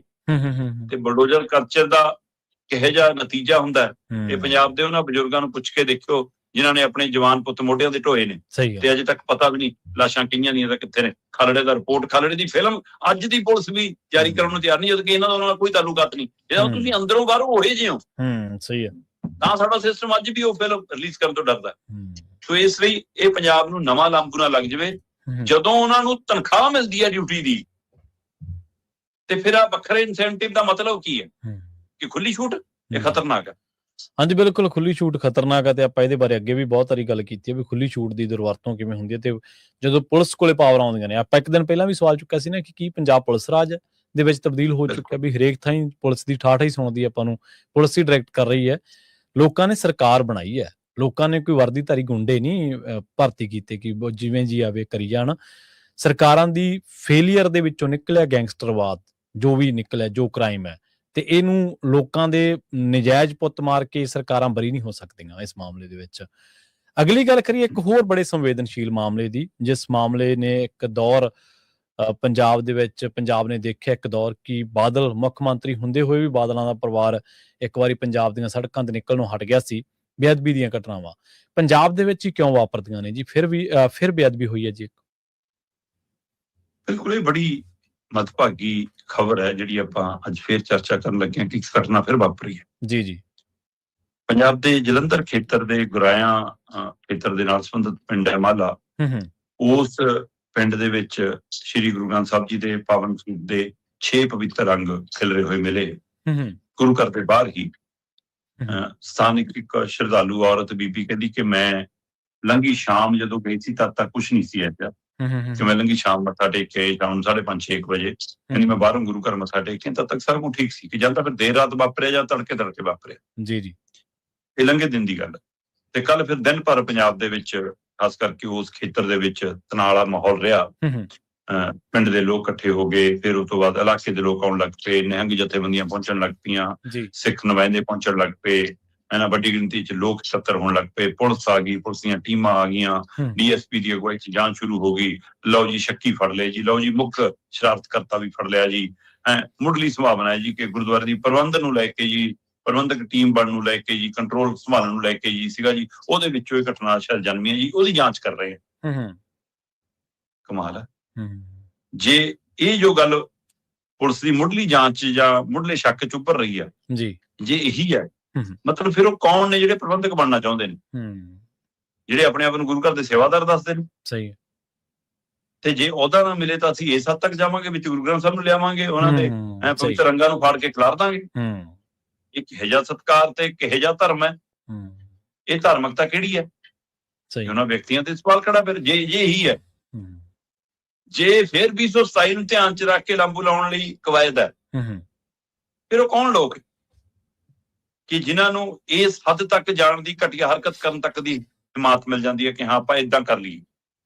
ਤੁਸੀਂ ਦਰੁਸਤ ਫਰਮਾਇਆ ਕਿ ਪੰਜਾਬ ਦੇ ਵਿੱਚ ਇਹ ਘਟਨਾਵਾਂ ਜਦੋਂ ਬੇਅਦਬੀ ਵਾਲੀਆਂ ਵਾਪਰੀਆਂ, ਬਹਿਬਲ ਕਲਾਂ ਬਰਗਾੜੀ, ਫਿਰ ਕੋਟਕਪੂਰਾ ਗੋਲੀ ਕਾਂਡ, ਸਾਰਾ ਬਹਿਬਲ ਬਰਗਾੜੀ ਵਾਲਾ ਉੱਥੇ ਵਾਲਾ ਸਾਰੀ ਘਟਨਾ, ਫਿਰ ਪੁਲਿਸ ਅਣਪਛਾਤੀ ਹੋ ਗਈ, ਗੋਲੀਆਂ ਅਣਪਛਾਤੀਆਂ ਹੋ ਗਈਆਂ, ਹੈ ਨਾ, ਤੇ ਫਿਰ ਧਰਨੇ ਲਾਉਣ ਵਾਲਿਆਂ ਤੇ ਤਸ਼ੱਦਦ ਢਾਇਆ ਗਿਆ, ਤੇ ਉਸ ਤੋਂ ਬਾਅਦ ਕਿੰਨੀਆਂ ਹੀ ਘਟਨਾਵਾਂ ਨਿਕਲੀਆਂ। ਜੀ ਬਿਲਕੁਲ। ਔਰ ਕਈ ਦੂਸਰੇ ਧਰਮਾਂ ਦੇ ਗ੍ਰੰਥਾਂ ਨਾਲ ਸੰਬੰਧਿਤ ਨਿਕਲੀਆਂ, ਪਰ ਸਭ ਤੋਂ ਵੱਧ ਪੰਜਾਬ ਜੇ ਘਟਨਾਵਾਂ ਨਿਕਲੀਆਂ ਤਾਂ ਸ੍ਰੀ ਗੁਰੂ ਗ੍ਰੰਥ ਸਾਹਿਬ ਜੀ ਨਾਲ ਬੇਅਦਬੀ ਦੀ। ਔਰ ਸਭ ਤੋਂ ਵੱਧ ਪੈਰੋਕਾਰ ਅਸੀਂ ਪੰਜਾਬ ਚ ਆ ਗੁਰੂ ਗ੍ਰੰਥ ਸਾਹਿਬ ਜੀ ਦੇ। ਸਹੀ ਗੱਲ। ਮਤਲਬ ਜਿੱਥੇ ਸਿੱਖ ਬਹੁ ਗਿਣਤੀ ਹੋਵੇ, ਜਿੱਥੇ ਸਿੱਖੀ ਬਹੁ ਗਿਣਤੀ ਹੋਵੇ, ਜਿੱਥੇ ਗੁਰੂ ਘਰ ਬਹੁ ਗਿਣਤੀ ਹੋਣ, ਹੈ ਨਾ, ਜਿੱਥੇ ਗੁਰੂ ਗ੍ਰੰਥ ਸਾਹਿਬ ਚ ਆਸਥਾ ਰੱਖਣ ਵਾਲੀ ਸੰਗਤ ਸਭ ਤੋਂ ਵੱਧ ਹੋਵੇ, ਜਿੱਥੇ ਨਾਨਕ ਨਾਮ ਲੈਵਾ ਸੰਗਤ ਸਭ ਤੋਂ ਵੱਧ ਹੋਵੇ, ਉਸ ਧਰਤੀ ਤੇ ਉਸ ਸਥਾਨ ਦੇ ਉੱਤੇ ਸਭ ਤੋਂ ਵੱਧ ਬੇਅਦਬੀ ਦੀਆਂ ਘਟਨਾਵਾਂ ਗੁਰੂ ਗ੍ਰੰਥ ਸਾਹਿਬ ਨਾਲ ਵਾਪਰਨ। ਫਿਰ ਸੋਚਣ ਤੇ ਵਿਚਾਰਨ ਦਾ ਵਿਸ਼ਾ ਜੀ ਕਿ ਕਿਹੜੀ ਸ਼ਕਤੀ ਜਿਹੜੀ ਸਾਡੇ ਇੱਥੇ ਹੁੰਦਿਆਂ ਸਭ ਤੋਂ ਐਡੀ ਬੜੀ ਤਾਕਤਵਰ ਹੋ ਗਈ। ਸਾਡੇ ਬਹੁ ਗਿਣਤੀ ਹੁੰਦਿਆਂ ਹੀ ਜੇ ਸਾਡੇ ਤੇ ਕੋਈ ਇਸ ਤਰ੍ਹਾਂ ਦੀ ਸ਼ਰਾਰਤ ਕਰ ਰਿਹਾ, ਫਿਰ ਤਾਂ ਇਹਦਾ ਮਤਲਬ ਕਿਤੇ ਨਾ ਕਿਤੇ ਬਹੁਤ ਵੱਡੀ ਸਾਜ਼ਿਸ਼ ਹੈ। ਤੇ ਜਾਂ ਮਤਲਬ ਸਾਡੇ ਅੰਦਰ ਹੀ ਕੋਈ ਬੈਠਾ ਹੈ ਜਿਹਾ, ਸਾਡਾ ਆਪਣਾ ਬਣ ਕੇ ਕੋਈ ਬੈਠਾ ਹੈ। ਇਹ ਵੀ ਸੋਚਣ ਦੀ ਲੋੜ ਹੈ ਕਿ ਕੌਣ ਕਰਾ ਰਿਹਾ, ਫਿਰ ਕਿਤੇ ਕਿਉਂ ਹੋ ਰਿਹਾ, ਬਾਰ-ਬਾਰ ਇੱਕੋ ਤਰੀਕਾ ਕਰ ਕਿਉਂ ਹੋ ਰਿਹਾ, ਇਹ ਘਟਨਾਵਾਂ ਕਿਉਂ ਦੁਬਾਰਾ ਫਿਰ ਚਰਚਾ ਕਿਉਂ? ਇਸ ਲਈ ਇਹਦੇ ਉੱਤੇ ਗੰਭੀਰਤਾ ਦੇ ਨਾਲ, ਇੱਕ ਸੁਰਤਾ ਦੇ ਨਾਲ ਕੋਈ ਚਰਚਾ ਕਰਨ ਨੂੰ ਤਿਆਰ ਨਹੀਂ। ਘਟਨਾ ਦਰ ਘਟਨਾ ਅਸੀਂ ਦੇਖਦੇ ਹਾਂ ਤੇ ਅਗਾਂਹ ਵੱਧ ਜਾਂਦੇ ਹਾਂ ਬਸ ਜੀ। ਅਸੀਂ ਇਹਨੂੰ ਸਮੁੱਚਤਾ ਚ ਰੱਖ ਕੇ ਇਹਦੇ ਤੇ ਮੰਥਨ ਹੀ ਨਹੀਂ ਕਰ ਪਾ ਰਹੇ। ਇਸ ਨੂੰ ਇੱਕ ਕਤਾਰ 'ਚ ਰੱਖ ਕੇ ਅਸੀਂ ਇਹਦੇ ਤੇ ਵਿਚਾਰ ਹੀ ਨਹੀਂ ਕਰ ਪਾ ਰਹੇ ਕਿ ਕਿਉਂ ਹੋ ਰਿਹਾ ਹੈ, ਜੀ ਸਹੀ, ਕੌਣ ਕਰਾ ਰਿਹਾ, ਉਹਦੇ ਪਿੱਛੇ ਕੀ ਹੈ। ਸੋ ਇਸ ਲਈ ਇਹ ਬਹੁਤ ਗੰਭੀਰ ਮਸਲਾ ਹੈ। ਠੀਕ ਹੈ, ਹੁਣ ਐਸਜੀਪੀਸੀ ਸਰਕਾਰ ਨੂੰ ਘੇਰੂਗੀ, ਹੈ ਨਾ। ਪਹਿਲਾਂ ਸਰਕਾਰ ਜਦੋਂ ਵਿਰੋਧੀ ਧਿਰ ਹੁੰਦੀ ਸੀ ਤਾਂ ਉਹ ਇਹਨਾਂ ਨੂੰ ਘੇਰਦੀ। ਵੈਸੇ ਸਰਕਾਰ ਤਾਂ ਹੁਣ ਵੀ ਵਿਰੋਧੀ ਧਿਰ ਮੰਗੇ ਫਿਰਦੀ ਹੈ, ਉਹ ਤਾਂ ਹਜੇ ਵੀ ਅਕਾਲੀ ਕਮਿਸ਼ਨ ਨੂੰ ਰੋਂਦੀ ਰਹਿੰਦੀ, ਉਹ ਤਾਂ ਆਪਣੀ ਜ਼ਿੰਮੇਵਾਰੀ ਲੈਣ ਨੂੰ ਤਿਆਰ ਨਹੀਂ। ਸਹੀ ਗੱਲ। ਉਹ ਤਾਂ ਇਸ ਸਥਿਤੀ ਚ ਆਉਂਦੀ ਹੋ ਨਹੀਂ ਕਿ ਹਾਂ ਕਿ ਅਸੀਂ ਜ਼ਿੰਮੇਵਾਰੀ ਲੈਣੀ। ਜਦੋਂ ਜ਼ਿੰਮੇਵਾਰੀ ਦੀ ਵਾਰੀ ਆਈ ਹਰਪਾਲ ਚੀਮਾ ਨੂੰ ਭੇਜ ਦਿਓ, ਫਿਰ ਆਪ ਭੱਜੋ ਜੀ। ਸੋ ਇਸ ਲਈ ਇਹ ਕੀ ਇੱਕ ਘਟਨਾ ਤੋਂ ਧਿਆਨ ਭਟਕਾ ਕੇ ਦੂਏ ਤੇ ਲਾਉਣ ਦੀ ਯੋਜਨਾ ਹੁੰਦੀ ਹੈ? ਕੀ ਸਰਕਾਰ ਦਾ ਜਿਹੜਾ 328 ਲਾਪਤਾ ਸਰੂਪਾਂ ਦੇ ਮਾਮਲੇ 'ਚ ਮਤਲਬ ਕਿ ਜਨਾਜ਼ਾ ਨਿਕਲਿਆ ਤੇ ਉਸ ਮਾਮਲੇ 'ਚ ਘਿਰੇ ਤਾਂ ਫਿਰ ਗੈਂਗਸਟਰ ਵਾਲੀ ਯੋਜਨਾ ਆ ਗਈ ਕਿ ਧਿਆਨ ਸਾਰਾ ਇੱਧਰ ਲੱਗ ਜਾਵੇ। ਤੇ ਹੁਣ ਇਸ ਘਟਨਾ ਨਾਲ ਸਭ ਦਾ ਧਿਆਨ ਫਿਰ ਭੰਗ ਹੋਣਾ। ਇਹਦੇ ਪਿੱਛੇ ਕੌਣ ਆ? ਫਿਰ ਜਾਂਚ ਹੋਣੀ ਚਾਹੀਦੀ ਹੈ ਜੀ। ਕੀ ਇਹ ਪ੍ਰਬੰਧਕ ਲੋਕ ਇੰਨੇ ਹਲਕੇ ਹੋ ਸਕਦੇ ਨੇ ਕਿ ਉਹ ਅਹੁਦਾ ਨਾ ਮਿਲਣ ਤੇ ਇਸ ਸਥਿਤੀ 'ਚ ਆ ਜਾਣ, ਜਾਂ ਕਿਸੇ ਨੂੰ ਦਿਖਦਾ ਹੈ ਕਿ 2027 ਦਾ ਰੋਡ ਮੈਪ ਬਣਾਉਣ ਦੇ ਲਈ ਸਾਨੂੰ ਇਹ ਤਰੀਕੇ ਫਿਰ ਬਣਾਉਣੇ ਪੈਣੇ ਨੇ? ਪੰਜਾਬ 'ਚ ਹੀ ਕਿਉਂ? ਸਵਾਲ ਇਹ ਹੈ। ਜੀ ਵੈਸੇ ਤਾਂ ਕਿਤੇ ਵੀ ਨਹੀਂ ਹੋਣੀ ਚਾਹੀਦੀ, ਕਿਤੇ ਵੀ ਨਹੀਂ ਚਾਹੀਦੀ। ਬਿਲਕੁਲ ਸਹੀ ਹੈ। ਜੇ ਅਸੀਂ ਕਿਸੇ ਵੀ ਧਰਮ 'ਚ ਰਹਿੰਦੇ ਹਾਂ, ਜੇ ਅਸੀਂ ਆਪਣੇ ਆਪ ਨੂੰ ਧਾਰਮਿਕ ਕਹਾਉਂਦੇ ਆ ਨਾ, ਫਿਰ ਸਾਨੂੰ ਦੂਸਰੇ ਧਰਮਾਂ ਦਾ ਸਤਿਕਾਰ ਕਰਨਾ ਆਉਣਾ ਚਾਹੀਦਾ, ਤਾਂ ਤੁਸੀਂ ਧਾਰਮਿਕ ਹੋ। ਤੇ ਜੇ ਤੁਹਾਨੂੰ ਲੱਗਦਾ ਕਿ ਮੇਰਾ ਹੀ ਧਰਮ ਸਰਵਉੱਚ ਹੈ, ਬਾਕੀਆਂ ਤਾਂ ਮੈਂ ਪਰਵਾਹ ਹੀ ਨਹੀਂ ਕਰਦਾ, ਫਿਰ ਤੁਸੀਂ ਧਾਰਮਿਕ ਨਹੀਂ ਕੱਟੜ ਹੋ। ਸਹੀ ਹੈ, ਬਿਲਕੁਲ। ਇਹ ਫਰਕ ਸਾਨੂੰ ਸਮਝਣਾ ਪੈਣਾ। ਜੀ। ਤੇ ਅਗਲੀ ਗੱਲ ਕਰੀਏ ਆਪਾਂ ਪੰਜਾਬ ਕਾਂਗਰਸ ਦੀ ਲੀਡਰਸ਼ਿਪ ਦੇ ਬਾਰੇ। ਉਹਨਾਂ ਨੂੰ ਕਹਿੰਦੇ ਅੱਜ ਹੀ ਦਿੱਲੀ ਤਲਬ ਕਰ ਲਿਆ ਜੀ। ਇੱਕ ਦੂਜੇ ਦੇ ਬਿਆਨਾਂ ਦੇ ਉੱਤੇ ਖਾਸੀ ਚਰਚਾ ਸੋਸ਼ਲ ਮੀਡੀਆ ਤੇ ਜਾਂ ਖਬਰਾਂ ਦੇ ਰੂਪ ਦੇ ਵਿੱਚ ਆਪਾਂ ਦੇਖ ਰਹੇ ਹਾਂ ਜੀ। ਬਿਲਕੁਲ ਜੀ, ਲਗਾਤਾਰ ਕਾਂਗਰਸ ਦਾ ਕਾਟੋ ਪਲੇਸ ਤਾਂ ਵੈਸੇ ਕਦੇ ਮੁੱਕਿਆ ਹੀ ਨਹੀਂ। ਜਿੰਨੀ ਵਾਰ ਜਾਂਦੇ ਨੇ ਦਿੱਲੀ ਤੋਂ ਝਾੜਾ ਖਾ ਕੇ ਆ ਜਾਂਦੇ ਨੇ ਕਿ ਇਕੱਠੇ ਵਿਚਰੋ, ਇਕੱਠੇ ਰਹੋ, ਸਾਂਝੇ ਤੌਰ ਤੇ ਕੰਮ ਕਰੋ। ਪਰ ਕਾਂਗਰਸ ਦੇ ਗਰੁੱਪ ਇੰਨੇ ਨੇ, ਧੜੇ ਇੰਨੇ ਨੇ ਕਿ ਇਹ ਮੁੱਕਣ ਦਾ ਨਾਂ ਨਹੀਂ ਲੈਂਦੇ। ਲੀਡਰ ਛੱਡ ਜਾਈ ਜਾਂਦੇ ਨੇ, ਹੈ ਨਾ। ਤੇ ਉਹਨਾਂ ਦੇ ਨਾਲ ਉਹ ਧੜਾ ਫਿਰ ਨਵਾਂ ਰਿੰਗ ਲੀਡਰ ਨਵਾਂ ਬਣ ਜਾਂਦਾ, ਬਸ ਜਿਹੜਾ ਜਾਂਦਾ ਧੜਾ ਉਵੇਂ ਹੀ ਚੱਲਦਾ ਰਹਿੰਦਾ। ਜੀ। ਸੋ ਇਸ ਲਈ ਕਾਂਗਰਸ ਕਾਫੀ ਧੜੇ ਨੇ ਤੇ ਨਾ ਧੜੇਬੰਦੀ ਦੇ ਵਿੱਚੋਂ ਹੀ ਆ ਪਿਛਲੇ ਦਿਨਾਂ ਦਾ ਮਾਮਲਾ ਨਿਕਲ ਆਇਆ ਸੀ, ਜਿਹਨੂੰ ਜਾਤ ਆਧਾਰਿਤ ਜਾਂ ਜੱਟ ਬਨਾਮ ਦਲਿਤ ਬਣਾਉਣ ਦੀ ਕੋਸ਼ਿਸ਼ ਕੀਤੀ ਗਈ ਇਸ ਤਰੀਕਾਕਾਰ ਨਾਲ, ਹੈ ਨਾ। ਆਪਣੇ ਲੀਡਰਾਂ ਨੂੰ ਇੱਕ ਦੂਏ ਨੂੰ ਭੰਡਣ ਲੱਗ ਪਏ, ਨਿੰਦਣ ਲੱਗ ਪਏ। ਤੇ ਇਸ ਦੇ ਵਿੱਚੋਂ ਫਿਰ ਪਾਰਟੀ ਹਾਈ ਕਮਾਂਡ ਨੇ ਭੁਪੇਸ਼ ਬਘੇਲ ਦੀ ਅਗਵਾਈ 'ਚ ਫਿਰ ਪਿਨ ਪੁਆਇੰਟ ਕੀਤਾ ਕਿ ਬੁਲਾਓ ਇਹਨਾਂ ਸਾਰਿਆਂ ਦੀ ਮੀਟਿੰਗ। ਤੇ ਮੀਟਿੰਗ ਤੈਅ ਹੋ ਗਈ 23 ਤਰੀਕ ਦੀ ਜੀ। ਤੇ ਸਾਡੇ ਹਿਸਾਬ ਨਾਲ ਕੱਲ ਨੂੰ ਹੋਣੀ ਸੀ, ਮਤਲਬ ਅੱਜ ਸਾਡੇ 22 ਦੀ ਸਵੇਰ ਚੜੀ ਆ। ਸੋ ਪਰ ਪਤਾ ਲੱਗਾ ਕੱਲ ਦੇਰ ਰਾਤ ਦੁਬਾਰਾ ਹੁਕਮ ਲੱਗੇ ਸਾਰੇ ਲੀਡਰਾਂ ਨੂੰ, ਜਿਨ੍ਹਾਂ 'ਚ ਵਿਰੋਧੀ ਧਿਰ ਦੇ ਲੀਡਰ ਪ੍ਰਤਾਪ ਬਾਜਵਾ ਵੀ ਨੇ, ਜਿਨ੍ਹਾਂ 'ਚ ਪ੍ਰਧਾਨ ਅਮਰਿੰਦਰ ਸਿੰਘ ਰਾਜਾ ਵੜਿੰਗ ਵੀ ਨੇ, ਜਿਹਦੇ ਵਿੱਚ ਸਾਬਕਾ ਉਪ ਮੁੱਖ ਮੰਤਰੀ ਰਹੇ ਸੁਖਜਿੰਦਰ ਰੰਧਾਵਾ ਵੀ ਨੇ, ਜਿਹਦੇ ਵਿੱਚ ਸਾਬਕਾ ਮੁੱਖ ਮੰਤਰੀ ਰਹੇ ਚਰਨਜੀਤ ਚੰਨੀ ਵੀ ਨੇ, ਵਿਜੇਂਦਰ ਸਿੰਗਲਾ ਵੀ ਹੈ ਤੇ ਹੋਰ ਕੁਝ ਮੈਂਬਰ ਵੀ ਹੋਣਗੇ। ਸੋ ਉਹਨਾਂ ਨੂੰ ਰਾਤ ਫਿਰ ਕਹਿੰਦੇ ਜੀ ਸੁਨੇਹੇ ਦੁਆਰਾ ਲੱਗੇ ਕਿ ਸਵੇਰੇ ਹੀ ਆ ਜਾਓ ਦਿੱਲੀ। ਸੋ ਹੁਣ ਕਈ ਦਿੱਲੀ ਦੇ ਰਾਹ 'ਚ ਹੋਣਗੇ, ਕਈ ਦਿੱਲੀ ਪਹੁੰਚ ਗਏ ਹੋਣਗੇ, ਕਈ ਜਾ ਰਹੇ ਹੋਣਗੇ। ਸੋ ਇਹ ਉਸ ਕਹਿੰਦੇ ਜੀ ਰਾਹੁਲ ਗਾਂਧੀ ਦੇ ਕੁਝ ਰੁਝੇਵਿਆਂ ਕਰਕੇ ਸਮਾਂ ਬਦਲਿਆ, ਜਾਂ ਸਥਿਤੀ ਜ਼ਿਆਦਾ ਗੰਭੀਰ ਹੁੰਦੀ ਜਾ ਰਹੀ ਹੈ, ਫਜੀਤ ਹੋ ਰਹੀ ਹੈ, ਇਸ ਲਈ ਤੁਰੰਤ ਮੀਟਿੰਗ ਬੁਲਾਈ, ਜਾਂ ਕੋਈ ਅਜਿਹੀਆਂ ਚਰਚਾਵਾਂ ਜਿਵੇਂ ਤੁਰ ਪਈਆਂ ਕਿ ਜੀ ਚਰਨਜੀਤ ਚੰਨੀ ਨੂੰ ਦੂਜੀ ਪਾਰਟੀ ਵਾਲੇ ਸੱਦ ਰਹੇ ਨੇ, ਕਿ ਸਾਡੇ ਆ ਜਾਓ ਇੱਧਰ। ਕੁਛ ਨਹੀਂ, ਚੰਨੀ ਨੇ ਸਾਹਮਣੇ ਆ ਕੇ ਕਿਹਾ ਕਿ ਮੈਂ ਤਾਂ ਕਾਂਗਰਸ ਦਾ ਸਿਪਾਹੀ ਹਾਂ। ਤੇ ਉਹਦੇ ਵਿੱਚੋਂ ਕੀ ਕਾਂਗਰਸ ਨੂੰ ਡਰ ਲੱਗਿਆ ਕਿ ਲੈ ਵੀ ਕਿਤੇ ਚੰਨੀ ਨਹੀਂ ਤਾਂ ਕੋਈ ਹੋਰ ਚੱਲ ਜਾਵੇ, ਜਾਂ ਹੋਰ ਨਹੀਂ ਚੰਨੀ ਚੱਲ ਜਾਵੇ। ਇਹ ਡਰ ਦੇ ਵਿੱਚੋਂ ਕਿ ਲੈ ਵੀ ਜੇ ਲੀਡਰ ਕੋਈ ਚਲਾ ਗਿਆ ਸਾਡੀ ਤਾਂ ਫਿਰ ਹੋਰ ਰਹਿੰਦੀ ਖੁੰਦੀ ਹੋ ਜੂ। ਕਿਉਂਕਿ ਜਾਖੜ ਦੇ ਕੈਪਟਨ ਨੂੰ ਗਵਾਉਣ ਤੋਂ ਬਾਅਦ ਕਾਂਗਰਸ ਆਪਣੇ ਆਪ ਨੂੰ ਪੰਜਾਬ 'ਚ ਖਾਸਾ ਕਮਜ਼ੋਰ ਤਾਂ ਮੰਨਦੀ ਆ, ਸਹੀ ਗੱਲ, ਬਿਲਕੁਲ, ਹੈ ਨਾ। ਤੇ ਇਸ ਲਈ ਹੁਣ ਹੋਰ ਰਿਸਕ ਨਹੀਂ ਲੈਣਾ ਚਾਹੁੰਦੀ, ਇਸ ਲਈ ਤੁਰੰਤ ਮੀਟਿੰਗ ਬੁਲਾਈ। ਤੇ ਜਾਂ ਸੱਚਮੁੱਚ ਅੱਜ ਰਾਹੁਲ ਗਾਂਧੀ ਕੋਈ ਸਖਤ ਤਾੜਨਾ ਕਰ ਦੇਣਗੇ, ਜਾਂ ਇਹਨਾਂ ਦੇ ਖੜਗੇ ਹੋਰ ਕੋਈ ਸਖਤ ਤਾੜਨਾ ਕਰ ਦੇਣਗੇ, ਭੁਪੇਸ਼ ਬਘੇਲ ਵੀ ਉਸ ਮੀਟਿੰਗ 'ਚ ਹਾਜ਼ਰ ਰਹਿਣਗੇ। ਸੋ ਦੇਖਦੇ ਹਾਂ ਜੀ ਉੱਥੋਂ ਕਿੰਨੇ ਕੁ ਮਤਲਬ ਕਿ ਸਾਊ ਬੱਚੇ ਬਣ ਕੇ ਆਉਂਦੇ ਨੇ। ਵੈਸੇ ਲੱਛਣ ਹੈ ਨਹੀਂ ਇਹਨਾਂ ਦੇ ਸਾਊ ਹੋਣ ਵਾਲੇ। ਇਹ ਖਲਾਰਾ ਪਾ ਕੇ ਫਿਰ ਜਦੋਂ ਸਰਕਾਰ ਨਹੀਂ ਬਣਦੀ ਫਿਰ ਹੁੰਦੇ ਰਹਿੰਦੇ ਨੇ। ਹਰਿਆਣਾ ਸਾਡੇ ਸਾਹਮਣੇ ਉਦਾਹਰਨ ਆ, ਕੈਪਟਨ ਅਮਰਿੰਦਰ ਦੀ ਸਰਕਾਰ ਕਹਿੰਦੇ ਬਣ ਗਈ ਜੀ, ਟੈਂਟ ਲਾ ਦਿਓ ਜੀ, ਇੱਧਰ ਜਾ ਕੇ ਰਾਜਪਾਲ ਦੇ ਘਰੇ ਤੈਅ ਕਰਿਆ ਕਿ ਇੱਧਰ ਲਾਉਣਾ ਇਸ ਵਾਰ ਸਟੇਜ। ਪਟਿਆਲੇ ਉੱਥੇ ਦੇਗੇ ਚੜਾ ਲਏ ਐਡੇ ਐਡੇ ਕਿ ਹਾਂ ਬਣਾ ਲਓ ਦਾਲਾਂ ਸਬਜ਼ੀਆਂ ਭਾਜੀਆਂ, ਇੰਨੇ ਬੰਦਿਆਂ ਦੀ ਰੋਟੀਆਂ, ਹੈ ਨਾ। ਤੇ ਪਰ ਚੋਣਾਂ ਦੇ ਦੌਰਾਨ ਤੈਅ ਕਰ ਲਿਆ ਕਿ ਆ ਫਲਾਣੇ ਧੜੇ ਵਾਲੇ ਇੰਨੇ ਐਮਐਲਏ ਹਰਾ ਲਓ, ਬਹੁਤ ਜ਼ਿਆਦਾ ਆ ਜਾਣਗੇ, ਆਪਾਂ ਨੂੰ ਤੰਗ ਕਰਨਗੇ। ਉਹ ਚੱਕਰ 'ਚ ਸਰਕਾਰ ਹੀ ਗਵਾਰੀ ਸੀ। ਇਸ ਲਈ ਕਾਂਗਰਸ ਦਾ ਕਲੇਸ਼ ਇੰਜ ਮੀਟਿੰਗਾਂ 'ਚ ਮੈਨੂੰ ਮੁੱਕਣ ਵਾਲਾ ਤਾਂ ਨਹੀਂ ਦਿਖਦਾ। ਫਿਰ ਵੀ ਦੇਖਦੇ ਹਾਂ ਅੱਜ ਹੁੰਦੀ ਕੀ ਹੈ, ਝਾੜ ਝੰਮ ਕਰਨ ਤੋਂ ਬਾਅਦ ਕੀ ਹੁੰਦਾ। ਕੁਝ ਦਿਨ ਦਾ ਟਕਾ ਰਹਿੰਦਾ ਕਿ ਉਸੇ ਤਰੀਕੇ ਨਾਲ ਮੁੜਦੇ ਨੇ, ਜਾਂ ਕੋਈ ਵੱਡੀ ਧਿਰ ਪਾਰਟੀ ਛੱਡ ਕੇ ਜਾਣ ਦੀ ਤਿਆਰੀ 'ਚ ਫਿਰ। ਜੀ ਬਿਲਕੁਲ, ਜਿਹੜੀ ਤੁਸੀਂ ਗੱਲ ਕਰਦੇ ਹੋ ਨਾ ਵੀ ਆਹ ਧੜੇ ਦੇ ਬੰਦੇ ਹਰਾ ਲਓ, ਪਹਿਲਾਂ ਹੀ ਤਿਆਰੀਆਂ ਕਰਨ ਲੱਗ ਪਏ ਸੀਗੇ। ਪਟਿਆਲੇ ਦੇ ਵਿੱਚ ਵੀ ਤਿਆਰੀਆਂ ਹੋ ਗਈਆਂ ਸੀਗੀਆਂ, ਉਹ 2012 ਦੇ ਇਲੈਕਸ਼ਨ ਦੀ ਗੱਲ ਹੈ। ਜਦੋਂ ਇਹ ਤੈਅ ਹੀ ਕਰੀ ਬੈਠੇ ਸੀਗੇ ਕਿ ਇਸ ਵਾਰੀ ਤਾਂ ਅਸੀਂ ਆ ਹੀ ਜਾਣਾ। 17 ਦੇ ਵਿੱਚ ਜਿਹੜਾ ਸਬਕ ਉਹ ਵੀ ਨਹੀਂ ਇਹਨਾਂ ਨੇ ਦੁਬਾਰਾ ਲਿਆ, ਕਿਉਂਕਿ ਆਪਾਂ ਨੂੰ ਪਤਾ ਹੀ ਆ ਵੀ ਬਹੁਤ ਮੁਸ਼ਕਲ ਦੇ ਨਾਲ ਇਹਨਾਂ ਦੀ ਬੇੜੀ ਉਦੋਂ ਪਾਰ ਲੱਗੀ ਸੀਗੀ। ਹਾਲਾਂਕਿ ਉਦੋਂ ਇਹ ਸਾਰਾ ਕੁਝ ਆਮ ਆਦਮੀ ਪਾਰਟੀ ਨਾਲ ਹੋਇਆ ਸੀਗਾ। ਅਗਲੀ ਗੱਲ ਕਰੀਏ ਅੰਮ੍ਰਿਤਪਾਲ ਸਿੰਘ ਦੀ, ਇਹਨਾਂ ਨੇ ਫਿਰ ਅਦਾਲਤ ਦਾ ਰੁਖ ਕੀਤਾ ਜੀ। ਬਿਲਕੁਲ, ਅੰਮ੍ਰਿਤਪਾਲ ਸਿੰਘ ਮੈਂਬਰ ਪਾਰਲੀਮੈਂਟ ਨੇ ਤੇ ਡਿਬਰੂਗੜ੍ਹ ਜੇਲ੍ਹ 'ਚ ਬੰਦ ਨੇ। NSA ਲਗਾਤਾਰ ਵਾਧਾ ਹੋ ਰਿਹਾ ਤੇ ਉਸ NSA ਵਾਧੇ ਦੇ ਉੱਤੇ ਵੀ ਇਹਨਾਂ ਦੀ ਪਟੀਸ਼ਨ ਪੰਜਾਬ ਹਾਈ ਕੋਰਟ 'ਚ ਸੀ, ਜਿਸ 'ਚ ਪੰਜਾਬ ਸਰਕਾਰ ਸਮੇਂ ਸਿਰ ਜਵਾਬ ਦਾਖਲ ਨਹੀਂ ਕਰ ਪਾਈ ਤੇ ਜਦੋਂ ਜਵਾਬ ਦਾਖਲ ਕੀਤਾ ਤਾਂ ਉਹਨਾਂ ਨੂੰ ਝਾੜਾਂ ਪਈਆਂ।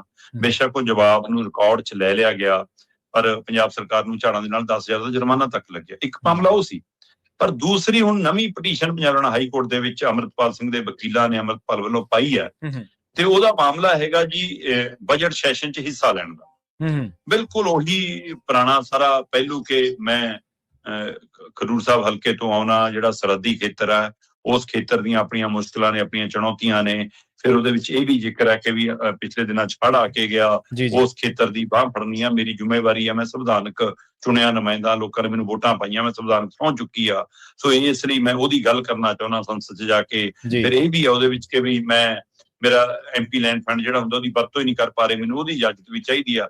ਸੋ ਇਸ ਲਈ ਮੈਂ ਬਜਟ ਇਜਲਾਸ ਦੇ ਵਿੱਚ ਹਿੱਸਾ ਲੈਣਾ ਚਾਹੁੰਦਾ, ਮੈਨੂੰ ਉਹਦੀ ਇਜਾਜ਼ਤ ਮਿਲਣੀ ਚਾਹੀਦੀ ਹੈ। ਸਹੀ ਹੈ। ਪਿਛਲੀ ਵਾਰ ਵੀ ਜਦੋਂ ਸਦਨ ਉੱਤੇ ਇਜਲਾਸ ਸੀ ਉਹਦੇ ਲਈ ਇਹਨਾਂ ਨੇ ਪਟੀਸ਼ਨ ਪਾਈ ਸੀ, ਪਰ ਵਕੀਲਾਂ ਦੀ ਹੜਤਾਲ ਆ ਗਈ, ਦੇਰ ਹੋ ਗਈ, ਮਾਮਲਾ ਲਟਕਦਿਆਂ ਉਹ ਲੰਘ ਗਿਆ ਤੇ ਇਹਨਾਂ ਨੂੰ ਕਿਹਾ ਗਿਆ ਸੀਗਾ ਅਗਲੀ ਵਾਰ ਲਈ ਤੁਸੀਂ ਪਹਿਰੇਦਾਰੀ ਕਰ ਸਕਦੇ ਹੋ। ਸੋ ਇਸ ਲਈ ਉਸ ਪਹਿਲੂ ਦੇ ਆਧਾਰ ਤੇ ਇਹਨਾਂ ਨੇ ਤੁਰੰਤ ਸਮਾਂ ਰਹਿੰਦੇ ਹੁਣ ਪਟੀਸ਼ਨ ਪਾਈ ਹੈ। 28 ਜਨਵਰੀ ਤੋਂ ਬਜਟ ਇਜਲਾਸ ਸ਼ੁਰੂ ਹੋਣਾ ਤੇ ਹੁਣ ਉਸ ਦੇ ਉੱਤੇ ਸਭ ਦੀਆਂ ਨਜ਼ਰਾਂ ਨੇ ਕਿ ਕੀ ਉਹਦੇ ਲਈ ਇਜਾਜ਼ਤ ਮਿਲਦੀ ਹੈ ਜਾਂ ਨਹੀਂ ਮਿਲਦੀ, ਤੇ ਜੇ ਮਿਲਦੀ ਹੈ ਤਾਂ ਫਿਰ ਕਿਹੜੀ ਸ਼ਰਤਾਂ ਦੇ, ਕਿਉਂਕਿ ਪਿਛਲੀ ਵਾਰ ਜਦੋਂ ਇਸੇ ਸਦਰ ਇਜਲਾਸ ਲਈ ਇਜਾਜ਼ਤ ਮੰਗੀ ਸੀ ਤਾਂ ਪੰਜਾਬ ਸਰਕਾਰ ਨੇ, ਪੰਜਾਬ ਦੇ ਅੰਮ੍ਰਿਤਸਰ ਦੇ ਪ੍ਰਸ਼ਾਸਨ ਨੇ ਲਿਖ ਕੇ ਦਿੱਤਾ ਸੀ ਕਿ ਨਾ ਜੀ ਨਾ, ਇਹ ਤਾਂ ਪਤਾ ਨਹੀਂ ਜੀ ਉੱਥੇ ਅਜਿਹਾ ਕੁਝ ਬੋਲ ਦੇਣਗੇ ਜੀ, ਪੰਜਾਬ ਦੇ ਪਾਣੀਆਂ ਨੂੰ ਅੱਗ ਲੱਗ ਜੂਗੀ ਜੀ, ਹੈਨਾ, ਪੰਜਾਬ ਦੇ 5 ਦਰਿਆਵਾਂ 'ਚ ਅੱਗ ਲੱਗ ਜੂ, ਭਾਂਬੜ ਮੱਚ ਜੂਗਾ ਜੀ। ਤੇ ਇਹ ਇਹੋ ਜਿਹਾ ਜਵਾਬ ਸੀਗਾ ਇਹਨਾਂ ਦਾ। ਫਿਰ ਇਹ ਵੀ ਕਹਿੰਦੇ ਸੀ ਕਿ ਅੰਮ੍ਰਿਤਪਾਲ ਸਿੰਘ ਦੱਸ ਕੇ ਜਾਣ ਵੀ ਕਿ ਉਹਨਾਂ ਨੇ ਬੋਲਣਾ ਕੀ ਹੈ। ਕੋਈ ਜਿੰਨੇ ਬਾਕੀ ਮੈਂਬਰ ਪਾਰਲੀਮੈਂਟ ਨੇ ਤੁਹਾਨੂੰ ਦੱਸ ਕੇ ਜਾਂਦੇ ਨੇ ਕਿਹਨੇ ਕੀ ਬੋਲਣਾ ਜੀ। ਸਹੀ, ਇਹ ਅਗਲੇ ਦਾ ਅਧਿਕਾਰ ਹੈ। ਤੇ ਅੰਦਰ ਦਾ ਰਿਕਾਰਡ ਦਾ ਮਾਮਲਾ ਅੰਦਰ ਦਾ, ਸੰਸਦ ਦੇ ਅੰਦਰ ਦਾ, ਤੇ ਉੱਥੇ ਕਿਹੜੀ ਚੀਜ਼ ਉਹਨਾਂ ਨੇ ਰਿਕਾਰਡ 'ਚ ਰੱਖਣੀ ਨਹੀਂ ਰੱਖਣੀ, ਹੈ ਨਾ, ਇਹ ਉਹਨਾਂ ਦਾ ਪਹਿਲੂ ਹੈ। ਤੇ ਪਰ ਜਦੋਂ ਅਗਲਾ ਕਹਿੰਦਾ ਮੈਂ ਲੋਕਾਂ ਦੀ ਵੋਟਾਂ ਨਾਲ ਜਿੱਤੇ ਆ, ਮੈਨੂੰ ਚੋਣ ਲੜਨ ਦਾ ਅਧਿਕਾਰ ਹੈ, ਜਦੋਂ ਅਗਲਾ ਕਹਿੰਦਾ ਕਿ ਮੈਂ ਭਾਰਤੀ ਸੰਵਿਧਾਨ ਅਨੁਸਾਰ ਸਹੁੰ ਚੱਕ ਚੁੱਕਿਆ, ਹੈ ਨਾ, ਤੇ ਫਿਰ ਉਹਦੇ ਬਾਵਜੂਦ ਵੀ ਮਤਲਬ ਕਿ ਮੈਨੂੰ ਇਹ ਸਵਾਲ ਕਿਉਂ? ਸੋ ਅਗਲੇ ਦਾ ਤਰਕ ਵੀ ਵਾਜਬ ਹੈ ਤੇ ਇਸ ਲਈ ਉਹਨਾਂ ਨੇ ਇੱਕ ਪਾਸੇ ਪਟੀਸ਼ਨ ਦਾਖਲ ਕੀਤੀ ਹੈ ਬਜਟ ਇਜਲਾਸ 'ਚ ਹਿੱਸਾ ਲੈਣ ਲਈ, ਦੂਏ ਪਾਸੇ ਉਹਨਾਂ ਨੇ ਪੰਜਾਬ ਦੇ ਅੰਮ੍ਰਿਤਸਰ ਜ਼ਿਲ੍ਹੇ ਦੇ DC ਨੂੰ, ਪੰਜਾਬ ਦੇ ਚੀਫ ਸੈਕਟਰੀ ਨੂੰ, ਦੇਸ਼ ਦੇ ਗ੍ਰਹਿ ਮੰਤਰੀ ਨੂੰ ਤੇ ਲੋਕ ਸਭਾ ਦੇ ਸਪੀਕਰ ਨੂੰ, ਇਹਨਾਂ ਚਾਰਾਂ ਨੂੰ ਚਿੱਠੀ ਵੀ ਲਿਖੀ ਜੀ। ਤੇ ਹੁਣ ਦੇਖਦੇ ਹਾਂ ਜੀ ਇਸ ਵਾਰ ਇਜਾਜ਼ਤ ਮਿਲਦੀ ਹੈ ਕਿ ਨਹੀਂ। 28 ਤਰੀਕ ਤਾਂ ਦੂਰ ਨਹੀਂ ਹੈ, ਪਰ ਬਜਟ ਇਜਲਾਸ ਚੱਲਣਾ ਹੈ। ਸੋ ਕੀ 28 ਨੂੰ ਇਹ ਇਜਾਜ਼ਤ ਮਿਲਦੀ ਹੈ, ਜੇ 1 ਦਿਨ ਦੀ ਮਿਲਦੀ ਹੈ, 2 ਦਿਨ ਦੀ ਮਿਲਦੀ ਹੈ, ਹਿੱਸਾ ਲੈ ਪਾਉਣਗੇ ਕਿ ਨਹੀਂ, ਜੇ ਮਿਲਣਗੇ ਤਾਂ ਉੱਥੇ ਬੋਲਣ ਦਾ ਮੌਕਾ ਕਿੰਨਾ ਮਿਲੂਗਾ, ਇਹ ਸਾਰੀਆਂ ਗੱਲਾਂ ਬਾਤ ਦੀਆਂ ਅੱਜ ਦੇਖਦੇ ਹਾਂ। ਇਸ ਪਟੀਸ਼ਨ ਦੇ ਉੱਤੇ ਅੱਜ ਮੁੜ ਕੇ ਸੁਣਵਾਈ ਹੋਣੀ ਹੈ, ਸੋ ਦੇਖਦੇ ਹਾਂ ਅੱਜ ਕੀ ਹੁੰਦਾ ਜੀ। ਬਿਲਕੁਲ। ਤੇ ਆਪਾਂ ਅਗਲੀ ਗੱਲ ਕਰੀਏ ਜਾਂਦੇ ਹਰਿਆਣਾ ਦੀ, ਕਿ ਹਰਿਆਣਾ ਦੇ ਵਿੱਚ ਕਹਿੰਦੇ ਸਿੱਖ ਵਿਦਿਆਰਥੀ ਜਿਹੜੇ ਨੇ ਉਹ ਗਾਤਰਾ ਪਾ ਕੇ ਪ੍ਰੀਖਿਆ ਦੇ ਸਕਣਗੇ ਜੀ। ਪ੍ਰਵੀਨ ਜੀ, ਸੁਣਨ ਨੂੰ ਖਬਰ ਚੰਗੀ ਲੱਗਦੀ ਹੈ, ਪਰ ਸਵਾਲ ਵੱਡਾ। ਪਰ ਸਵਾਲ ਇਹ ਹੈ ਕਿ ਅਸੀਂ ਅੱਜ ਗੱਲ ਕਰ ਰਹੇ ਹਾਂ ਔਰੇ ਉਸ ਸੂਬੇ ਬਾਰੇ ਗੱਲ ਕਰ ਰਹੇ ਹਾਂ ਜਿਹੜਾ ਐਨ ਪੰਜਾਬ ਦਾ ਗਵਾਂਢੀ ਸੂਬਾ, ਗਵਾਂਢੀ ਵੀ ਕਿ ਜਿਹੜਾ ਪੰਜਾਬ ਚੋਂ ਨਿਕਲਿਆ ਹੋਵੇ। ਸਹੀ ਹੈ, ਪੰਜਾਬ ਹੀ ਨਾਲੋਂ ਫਿਰ ਸਾਡੇ ਮੁਲਕ ਦੇ ਵਿੱਚ ਮਤਲਬ ਕਿ ਸਿੱਖੀ ਦਾ ਫਲਸਫਾ, ਸਿੱਖੀ ਦਾ ਸੁਨੇਹਾ ਕਿੱਥੇ ਤੱਕ ਪੜਿਆ, ਕਿਸੇ ਤੱਕ ਪੜਿਆ। ਸਹੀ ਗੱਲ ਹੈ। ਉਹਨਾਂ ਦੀ ਮਰਿਆਦਾ ਦੀ ਗੱਲ ਕਿੱਥੇ ਤੱਕ ਗਈ ਹੈ। ਸੋ ਇਸ ਲਈ ਇੱਕ ਪਾਸੇ ਤਾਂ ਇਹ ਹੈ ਕਿ ਜੀ ਇਹਦੇ ਨਾਲ ਸ਼ਾਇਦ ਸਿੱਖ ਵੋਟਰ, ਸਿੱਖ ਪਰਿਵਾਰ ਖੁਸ਼ ਹੋ ਜਾਣਗੇ, ਪਰ ਇਹ ਹੁਕਮ ਸਰਕਾਰ ਨੇ ਸਿੱਧਾ ਨਹੀਂ ਦਿੱਤਾ, ਜੇ ਅੱਜ ਵੀ ਦਿੱਤਾ ਇਹ ਵੀ ਅਦਾਲਤੀ ਫੈਸਲਿਆਂ ਨੂੰ ਆਧਾਰ ਬਣਾ ਕੇ ਮਿਲਿਆ। ਦਿੱਲੀ ਹਾਈ ਕੋਰਟ ਤੋਂ ਲੈ ਕੇ ਪੰਜਾਬ ਹਾਈ ਕੋਰਟ ਦੇ ਵਿੱਚ ਚੱਲ ਰਹੇ ਮਾਮਲਿਆਂ ਦੇ ਆਧਾਰ ਦੇ ਉੱਤੇ ਹਰਿਆਣਾ ਸਰਕਾਰ ਨੇ ਨੋਟੀਫਿਕੇਸ਼ਨ ਜਾਰੀ ਕਰਕੇ ਕਿਹਾ ਕਿ ਜਿਹੜੇ ਵਿਦਿਆਰਥੀ ਸਕੂਲੀ, ਕਾਲਜੀ ਪ੍ਰੀਖਿਆ 'ਚ ਬੈਠਦੇ ਨੇ, ਯੂਨੀਵਰਸਿਟੀ ਦੀ ਪ੍ਰੀਖਿਆ 'ਚ ਬੈਠਦੇ ਨੇ, ਜਾਂ ਕਿਸੇ ਨੌਕਰੀ ਪੇਸ਼ੇ ਦੀ ਜਾਂ ਕੋਈ ਕਿਸੇ ਹੋਰ ਮੁਕਾਬਲੇ ਵਾਲੀ ਪ੍ਰੀਖਿਆ ਲਈ ਆਉਂਦੇ ਨੇ, ਉਹਨਾਂ 'ਚ ਜਿਹੜੇ ਸਿੱਖ ਵਿਦਿਆਰਥੀ, ਅੰਮ੍ਰਿਤਧਾਰੀ ਸਿੱਖ ਵਿਦਿਆਰਥੀ ਨੇ, ਉਹ ਗਾਤਰਾ ਪਾ ਕੇ, ਸ਼੍ਰੀ ਸਾਹਿਬ ਪਾ ਕੇ, ਕਿਰਪਾਨ ਪਾ ਕੇ ਪੇਪਰ ਦੇਣ ਬੈਠ ਸਕਦੇ ਨੇ।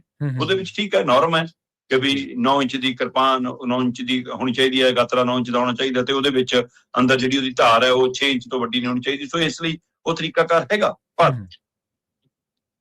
ਮੇਰੇ ਧਿਆਨ 'ਚ ਹੈ ਕਿ ਪੰਜਾਬ 'ਚ ਵੀ ਕਈ ਵਾਰ ਅਜਿਹੀਆਂ ਘਟਨਾਵਾਂ ਸਮੇਂ-ਸਮੇਂ ਆ ਜਾਂਦੀਆਂ ਨੇ ਕਿ ਸਕੂਲਾਂ 'ਚ ਕੜਾ ਪਾ ਕੇ ਕਿਉਂ ਆ ਗਏ ਜੀ, ਹੈ ਨਾ? ਆ ਜੀ ਮਤਲਬ ਕਿ ਪੇਪਰ ਹੈ ਜੀ ਜਵਾਕਾਂ ਦਾ, ਬਾਹਰ ਮਾਸਟਰਨੀਆਂ ਜਾਂ ਕਈ ਪ੍ਰੋਫੈਸਰ ਡਿਊਟੀ ਲੱਗੀ ਹੁੰਦੀ ਹੈ, ਚੰਗੇ ਭਲੇ, ਹੈ ਨਾ? ਪੰਜਾਬੀ ਅਧਿਆਪਕ ਨੇ, ਸਿੱਖ ਅਧਿਆਪਕ ਨੇ, ਜਾਂ ਪੰਜਾਬ 'ਚ ਰਹਿਣ ਵਾਲੇ ਹਿੰਦੂ ਧਰਮ 'ਚੋਂ ਜਾਂ ਕਿਸੇ ਹੋਰ ਧਰਮ 'ਚੋਂ ਨੇ, ਹੈ ਨਾ? ਉਹ ਚਿੱਠੀ ਲੈ ਕੇ ਫੜ ਕੇ ਖੜ ਜਾਣਗੇ। ਇਹਦੇ ਵਿੱਚ ਲਿਖਿਆ ਜੀ ਕਿ ਕੋਈ ਨੋਕ ਵਾਲੀ ਚੀਜ਼, ਕੋਈ ਤਿੱਖੀ ਚੀਜ਼ ਨਹੀਂ ਲੈ ਕੇ ਜਾ ਸਕਦੇ ਪੇਪਰ 'ਚ। ਇਹ 'ਚ ਲਿਖਿਆ ਜੀ ਝਾਂਜਰ ਵੀ ਲਾ ਦਿਓ, ਇਹ 'ਚ ਲਿਖਿਆ ਜੀ ਗਲ ਦੀ ਗਾਨੀ ਵੀ ਲਾ ਦਿਓ, ਕਾਂਟੇ ਵੀ ਲਾ ਦਿਓ, ਇਹ 'ਚ ਲਿਖਿਆ ਜੀ ਕਿ ਕੋਈ ਹਥਿਆਰ ਨਹੀਂ, ਇਸ ਲਈ ਉਹ ਹਥਿਆਰ ਵੀ ਕਦੇ ਦਿਖਣ ਲੱਗ ਜਾਂਦਾ ਉਹਨਾਂ ਨੂੰ ਗਾਤਰਾ, ਕਦੇ ਉਹਨਾਂ ਨੂੰ ਨੁਕੀਲੀ ਚੀਜ਼ ਦਿਖਣ ਲੱਗ ਜਾਂਦਾ। ਮਤਲਬ ਉਹ ਲੀਕ ਦੇ ਫਕੀਰ ਦੇ ਆਧਾਰ ਦੇ ਉੱਤੇ ਇਸ ਨੂੰ ਦੇਖਦੇ ਨੇ। ਮਤਲਬ ਇਹ ਫਲਸਫਾ ਹੀ ਨਹੀਂ ਸਮਝਣ ਦੀ ਕੋਸ਼ਿਸ਼ ਕਰਦੇ ਤੁਸੀਂ ਕਿ ਜੇ ਹਰੇਕ ਨੂੰ ਆਪਣੀ ਧਰਮ ਨੂੰ ਮੰਨਣ ਦੀ ਮਤਲਬ ਆਜ਼ਾਦੀ ਹੈ, ਤਾਂ ਉਹਦੇ ਵਿੱਚ ਇਹ ਧਰਮ ਦਾ ਤਰੀਕਾਕਾਰ ਹੈ। ਤੇ ਜੇ ਪੰਜਾਬ ਵਰਗੇ ਸੂਬੇ 'ਚ ਅਜਿਹੀ ਘਟਨਾ ਸਮੇਂ ਨਾ ਸਮੇਂ ਕਦੇ ਸਾਹਮਣੇ ਆ ਜਾਵੇ, ਤਾਂ ਫਿਰ ਅਸੀਂ ਕਿਵੇਂ ਕਹਾਂਗਾ ਕਿ ਹੋਰ ਥਾਵਾਂ ਤੱਕ ਅਸੀਂ ਇਹ ਸੁਨੇਹਾ ਪਹੁੰਚਾ ਸਕੇ। ਸਹੀ ਹੈ, ਬਿਲਕੁਲ। ਹੁਣ ਇਹ ਹਰਿਆਣਾ 'ਚ ਫੈਸਲਾ ਜਿੱਥੇ ਇੱਕ ਪਾਸੇ ਸੁਖਾਵੀਂ ਖਬਰ ਵਜੋਂ ਦੇਖਿਆ ਜਾ ਰਿਹਾ, ਉੱਥੇ ਇਸ ਫਿਕਰ ਕਿਉਂਕਿ ਇਹਦਾ ਮਤਲਬ ਅਜੇ ਤੱਕ ਤਾਂ ਅਸੀਂ ਹਰਿਆਣਾ ਨਹੀਂ ਟੱਪੇ ਸੁਨੇਹਾ ਲੈ ਕੇ। ਸਹੀ ਗੱਲ। ਤੇ ਕਦੋਂ ਬਾਕੀ ਥਾਵਾਂ ਤੱਕ ਅਸੀਂ ਪਹੁੰਚ ਪਾਵਾਂਗੇ? ਚਲੋ, ਪਰ ਜਿੱਥੇ ਵੀ ਹੋਇਆ ਹੈ ਇਹ ਪਹਿਲ ਕਦਮੀ ਦਰੁਸਤ ਹੈ। ਸੋ ਇਸ ਲਈ ਹਰਿਆਣਾ ਸਰਕਾਰ ਨੇ ਬਕਾਇਦਾ ਨੋਟੀਫਿਕੇਸ਼ਨ ਜਾਰੀ ਕੀਤਾ ਜੀ ਕਿ ਸਿੱਖ ਵਿਦਿਆਰਥੀ, ਅੰਮ੍ਰਿਤਧਾਰੀ ਵਿਦਿਆਰਥੀ ਹੁਣ ਪ੍ਰੀਖਿਆਵਾਂ ਦੇ ਵਿੱਚ ਗਾਤਰਾ ਪਾ ਕੇ ਬੈਠ ਸਕਣਗੇ। ਬਸ ਉਹ ਕਹਿੰਦੇ ਕਿ ਇੰਨਾ ਕਹਿ ਕੇ ਉਹ ਪ੍ਰੀਖਿਆ ਕੇਂਦਰ ਦੇ ਬਾਹਰ ਘੱਟੋ ਘੱਟ 1 ਘੰਟਾ ਪਹਿਲਾਂ ਪ੍ਰੀਖਿਆ ਤੋਂ ਪਹੁੰਚਣ, ਤਾਂ ਕਿ ਕੋਈ ਭਰਮ ਭੁਲੇਖਾ, ਕੋਈ ਮਸਲਾ ਜੇ ਹੋਵੇ ਤਾਂ ਉਹ ਸਮਾਂ ਰਹਿੰਦੇ ਹੱਲ ਹੋਵੇ, ਬੱਚੇ ਦੀ ਪ੍ਰੀਖਿਆ ਤੇ ਅਸਰ ਨਾ ਪਵੇ। ਇਸੇ ਨੋਟੀਫਿਕੇਸ਼ਨ ਦੇ ਵਿੱਚ ਦੂਸਰਾ ਜ਼ਿਕਰ ਹਿੰਦੂ ਮਹਿਲਾਵਾਂ ਲਈ ਹੈ, ਜਿਹੜੀਆਂ ਵਿਆਹਤਾ ਔਰਤਾਂ ਨੇ, ਵਿਆਹੀਆਂ ਹੋਈਆਂ ਔਰਤਾਂ ਨੇ, ਕਿਉਂਕਿ ਉਹਨਾਂ 'ਚ ਵੀ ਹੁੰਦਾ ਕਿ ਮੈਂ ਛਾਂ ਪਛੱਲਾ ਬਾਕੀ ਤਾਂ ਲਾ ਦੂੰਗੀ ਜੀ ਸਾਰਾ ਕੁਝ, ਪਰ ਮੈਂ ਮੰਗਲ ਸੂਤਰ ਨਹੀਂ ਲਾਉਣਾ। ਇਸ ਨੂੰ ਲੈ ਕੇ ਕਈ ਵਾਰ ਸਵਾਲ ਆਉਂਦਾ ਹੈ ਨਾ। ਤੇ ਉਹਦੇ ਉੱਤੇ ਫਿਰ ਹੁਣ ਇਹ ਨੋਟੀਫਿਕੇਸ਼ਨ 'ਚ ਇਹ ਵੀ ਹੈ ਕਿ ਜਿਹੜੀਆਂ ਵਿਆਹਤਾ ਔਰਤਾਂ ਜਾਂ ਹਿੰਦੂ ਧਰਮ ਨੂੰ ਮੰਨਣ ਵਾਲੀਆਂ ਔਰਤਾਂ ਵਿਆਹੀਆਂ ਹੋਈਆਂ ਨੇ ਤੇ ਉਹ ਮੰਗਲ ਸੂਤਰ ਪਾ ਕੇ ਆਉਣ, ਤਾਂ ਉਹ ਮੰਗਲ ਸੂਤਰ ਸਮੇਤ ਪ੍ਰੀਖਿਆ ਕੇਂਦਰ 'ਚ ਬੈਠ ਸਕਦੀਆਂ। ਉਹਨਾਂ ਲਈ ਵੀ ਹੈ ਕਿ ਉਹ ਵੀ ਪ੍ਰੀਖਿਆ ਤੇ ਸ਼ੁਰੂ ਹੋਣ ਤੋਂ ਘੱਟੋ ਘੱਟ ਅੱਧਾ ਘੰਟਾ ਵੱਖਰੇ ਤੌਰ ਤੇ ਪਹਿਲਾਂ ਪਹੁੰਚਣ, ਤਾਂ ਕਿ ਉਹਨਾਂ ਦਾ ਵੀ ਇਹ ਮਸਲਾ ਕੋਈ ਕਿਸੇ ਤਰੀਕੇ ਨਾਲ ਕੋਈ ਸਵਾਲ ਨਾ ਬਣੇ, ਮਸਲਾ ਨਾ ਬਣੇ। ਸੋ ਇਹ ਨੋਟੀਫਿਕੇਸ਼ਨ ਹੋ ਗਏ, ਪਰ ਕਈ ਵਾਰ ਆਪਾਂ ਇਹ ਵੀ ਜਾਣਦੇ ਹਾਂ ਕਿ ਨੋਟੀਫਿਕੇਸ਼ਨ ਹੋਣ ਦੇ ਬਾਵਜੂਦ ਵੀ ਥੱਲੇ ਤੱਕ ਉਹ ਸੁਨੇਹਾ ਹੀ ਨਹੀਂ ਪਹੁੰਚਿਆ ਹੁੰਦਾ। ਸਹੀ ਗੱਲ ਹੈ, ਬਿਲਕੁਲ। ਥੱਲੇ ਤੱਕ ਉਹ ਜਾਣਕਾਰੀ ਨਹੀਂ ਹੁੰਦੀ, ਜਾਂ ਇਹ ਸਮਝ ਦਾ ਵਿਸ਼ਾ ਹੀ ਨਹੀਂ ਹੁੰਦਾ, ਜਾਂ ਕਈ ਵਾਰ ਜ਼ਿੰਮੇਵਾਰੀ ਜਿਹਦੀ ਲੱਗੀ ਹੁੰਦੀ ਹੈ ਉਹਦੇ ਅੰਦਰ ਕੋਈ ਚਿੜ ਪਈ ਹੁੰਦੀ ਹੈ। ਸੋ ਇਹ ਕਈ ਕਾਰਨ ਨੇ। ਇਹ ਸਾਰੀਆਂ ਚੀਜ਼ਾਂ ਅਮਲੀ ਰੂਪ 'ਚ ਕਿਵੇਂ ਆਉਣਗੀਆਂ, ਇਹ ਸਵਾਲ ਅਜੇ ਵੀ ਖੜਾ ਹੈ ਤਾਂ ਵੀ। ਪਰ ਜਿਹੜਾ ਇਹ ਫੈਸਲਾ ਆਇਆ, ਦੇਰ ਆਏ ਦਰੁਸਤ ਆਏ ਦੇ ਤਰੀਕੇ ਨਾਲ ਸਵਾਗਤਯੋਗ ਹੈ। ਹਾਂਜੀ, ਬਿਲਕੁਲ। ਦੇਖੋ, ਪੰਜਾਬ ਦਾ ਹੀ ਅੰਗ ਹੈ, ਤੇ ਜੇ ਪੰਜਾਬ ਦੇ ਹਿੱਸੇ ਦੇ ਵਿੱਚ ਸਾਨੂੰ ਇਹ ਕਹਿਣ ਤੇ ਖੁਸ਼ੀ ਮਨਾਉਣੀ ਪਵੇ ਕਿ ਬਈ ਗਾਤਰਾ ਪਾ ਕੇ ਜਿਹੜੇ ਵਿਦਿਆਰਥੀ ਨੇ, ਪ੍ਰੀਖਿਆਰਥੀ ਨੇ, ਉਹ ਪ੍ਰੀਖਿਆ ਦੇ ਸਕਣਗੇ, ਤਾਂ ਫਿਰ ਸਾਡੇ ਆਪਣੇ ਆਪ ਤੇ ਇੱਕ ਬਹੁਤ ਵੱਡਾ ਸਵਾਲ ਖੜਾ ਹੁੰਦਾ। ਤੇ ਸ਼ਰਮਾ ਜੀ, ਇਹਨਾਂ ਖਾਸ ਖਬਰਾਂ ਤੇ ਖਾਸ ਜਾਣਕਾਰੀਆਂ ਦੇ ਲਈ ਤੁਹਾਡਾ ਬਹੁਤ ਬਹੁਤ ਧੰਨਵਾਦ ਜੀ। ਸਤਿ ਸ਼੍ਰੀ ਅਕਾਲ। ਸਤਿ ਸ਼੍ਰੀ ਅਕਾਲ ਜੀ। ਪ੍ਰੋਗਰਾਮ ਖਬਰ ਤੇ ਨਜ਼ਰ ਨੂੰ ਆਪਾਂ ਇੱਥੇ ਸਮਾਪਤ ਕਰਾਂਗੇ। ਆਪਣੇ ਨਾਲ ਜੁੜੇ ਸਨ ਪ੍ਰੋਗਰਾਮ ਦੇ ਵਿੱਚ ਸੀਨੀਅਰ ਪੱਤਰਕਾਰ, ਉੱਘੇ ਲੇਖਕ ਅਤੇ ਸਰਗਰਮ ਸਮਾਜਿਕ ਕਾਰਕੁਨ ਦੀਪਕ ਸ਼ਰਮਾ ਚਨਾਰਥਲ ਜੀ, ਜਿਨ੍ਹਾਂ ਦੇ ਨਾਲ ਆਪਾਂ ਕਈ ਅਹਿਮ ਖਬਰਾਂ ਨੂੰ ਲੈ ਕੇ ਚਰਚਾ ਕੀਤੀ ਹੈ। ਤੁਹਾਡਾ ਸਾਰਿਆਂ ਦਾ ਵੀ ਬਹੁਤ ਧੰਨਵਾਦ। ਇਸੇ ਤਰ੍ਹਾਂ ਜੁੜੇ ਰਹੋ ਪੰਜਾਬੀ ਰੇਡੀਓ USA ਦੇ ਨਾਲ।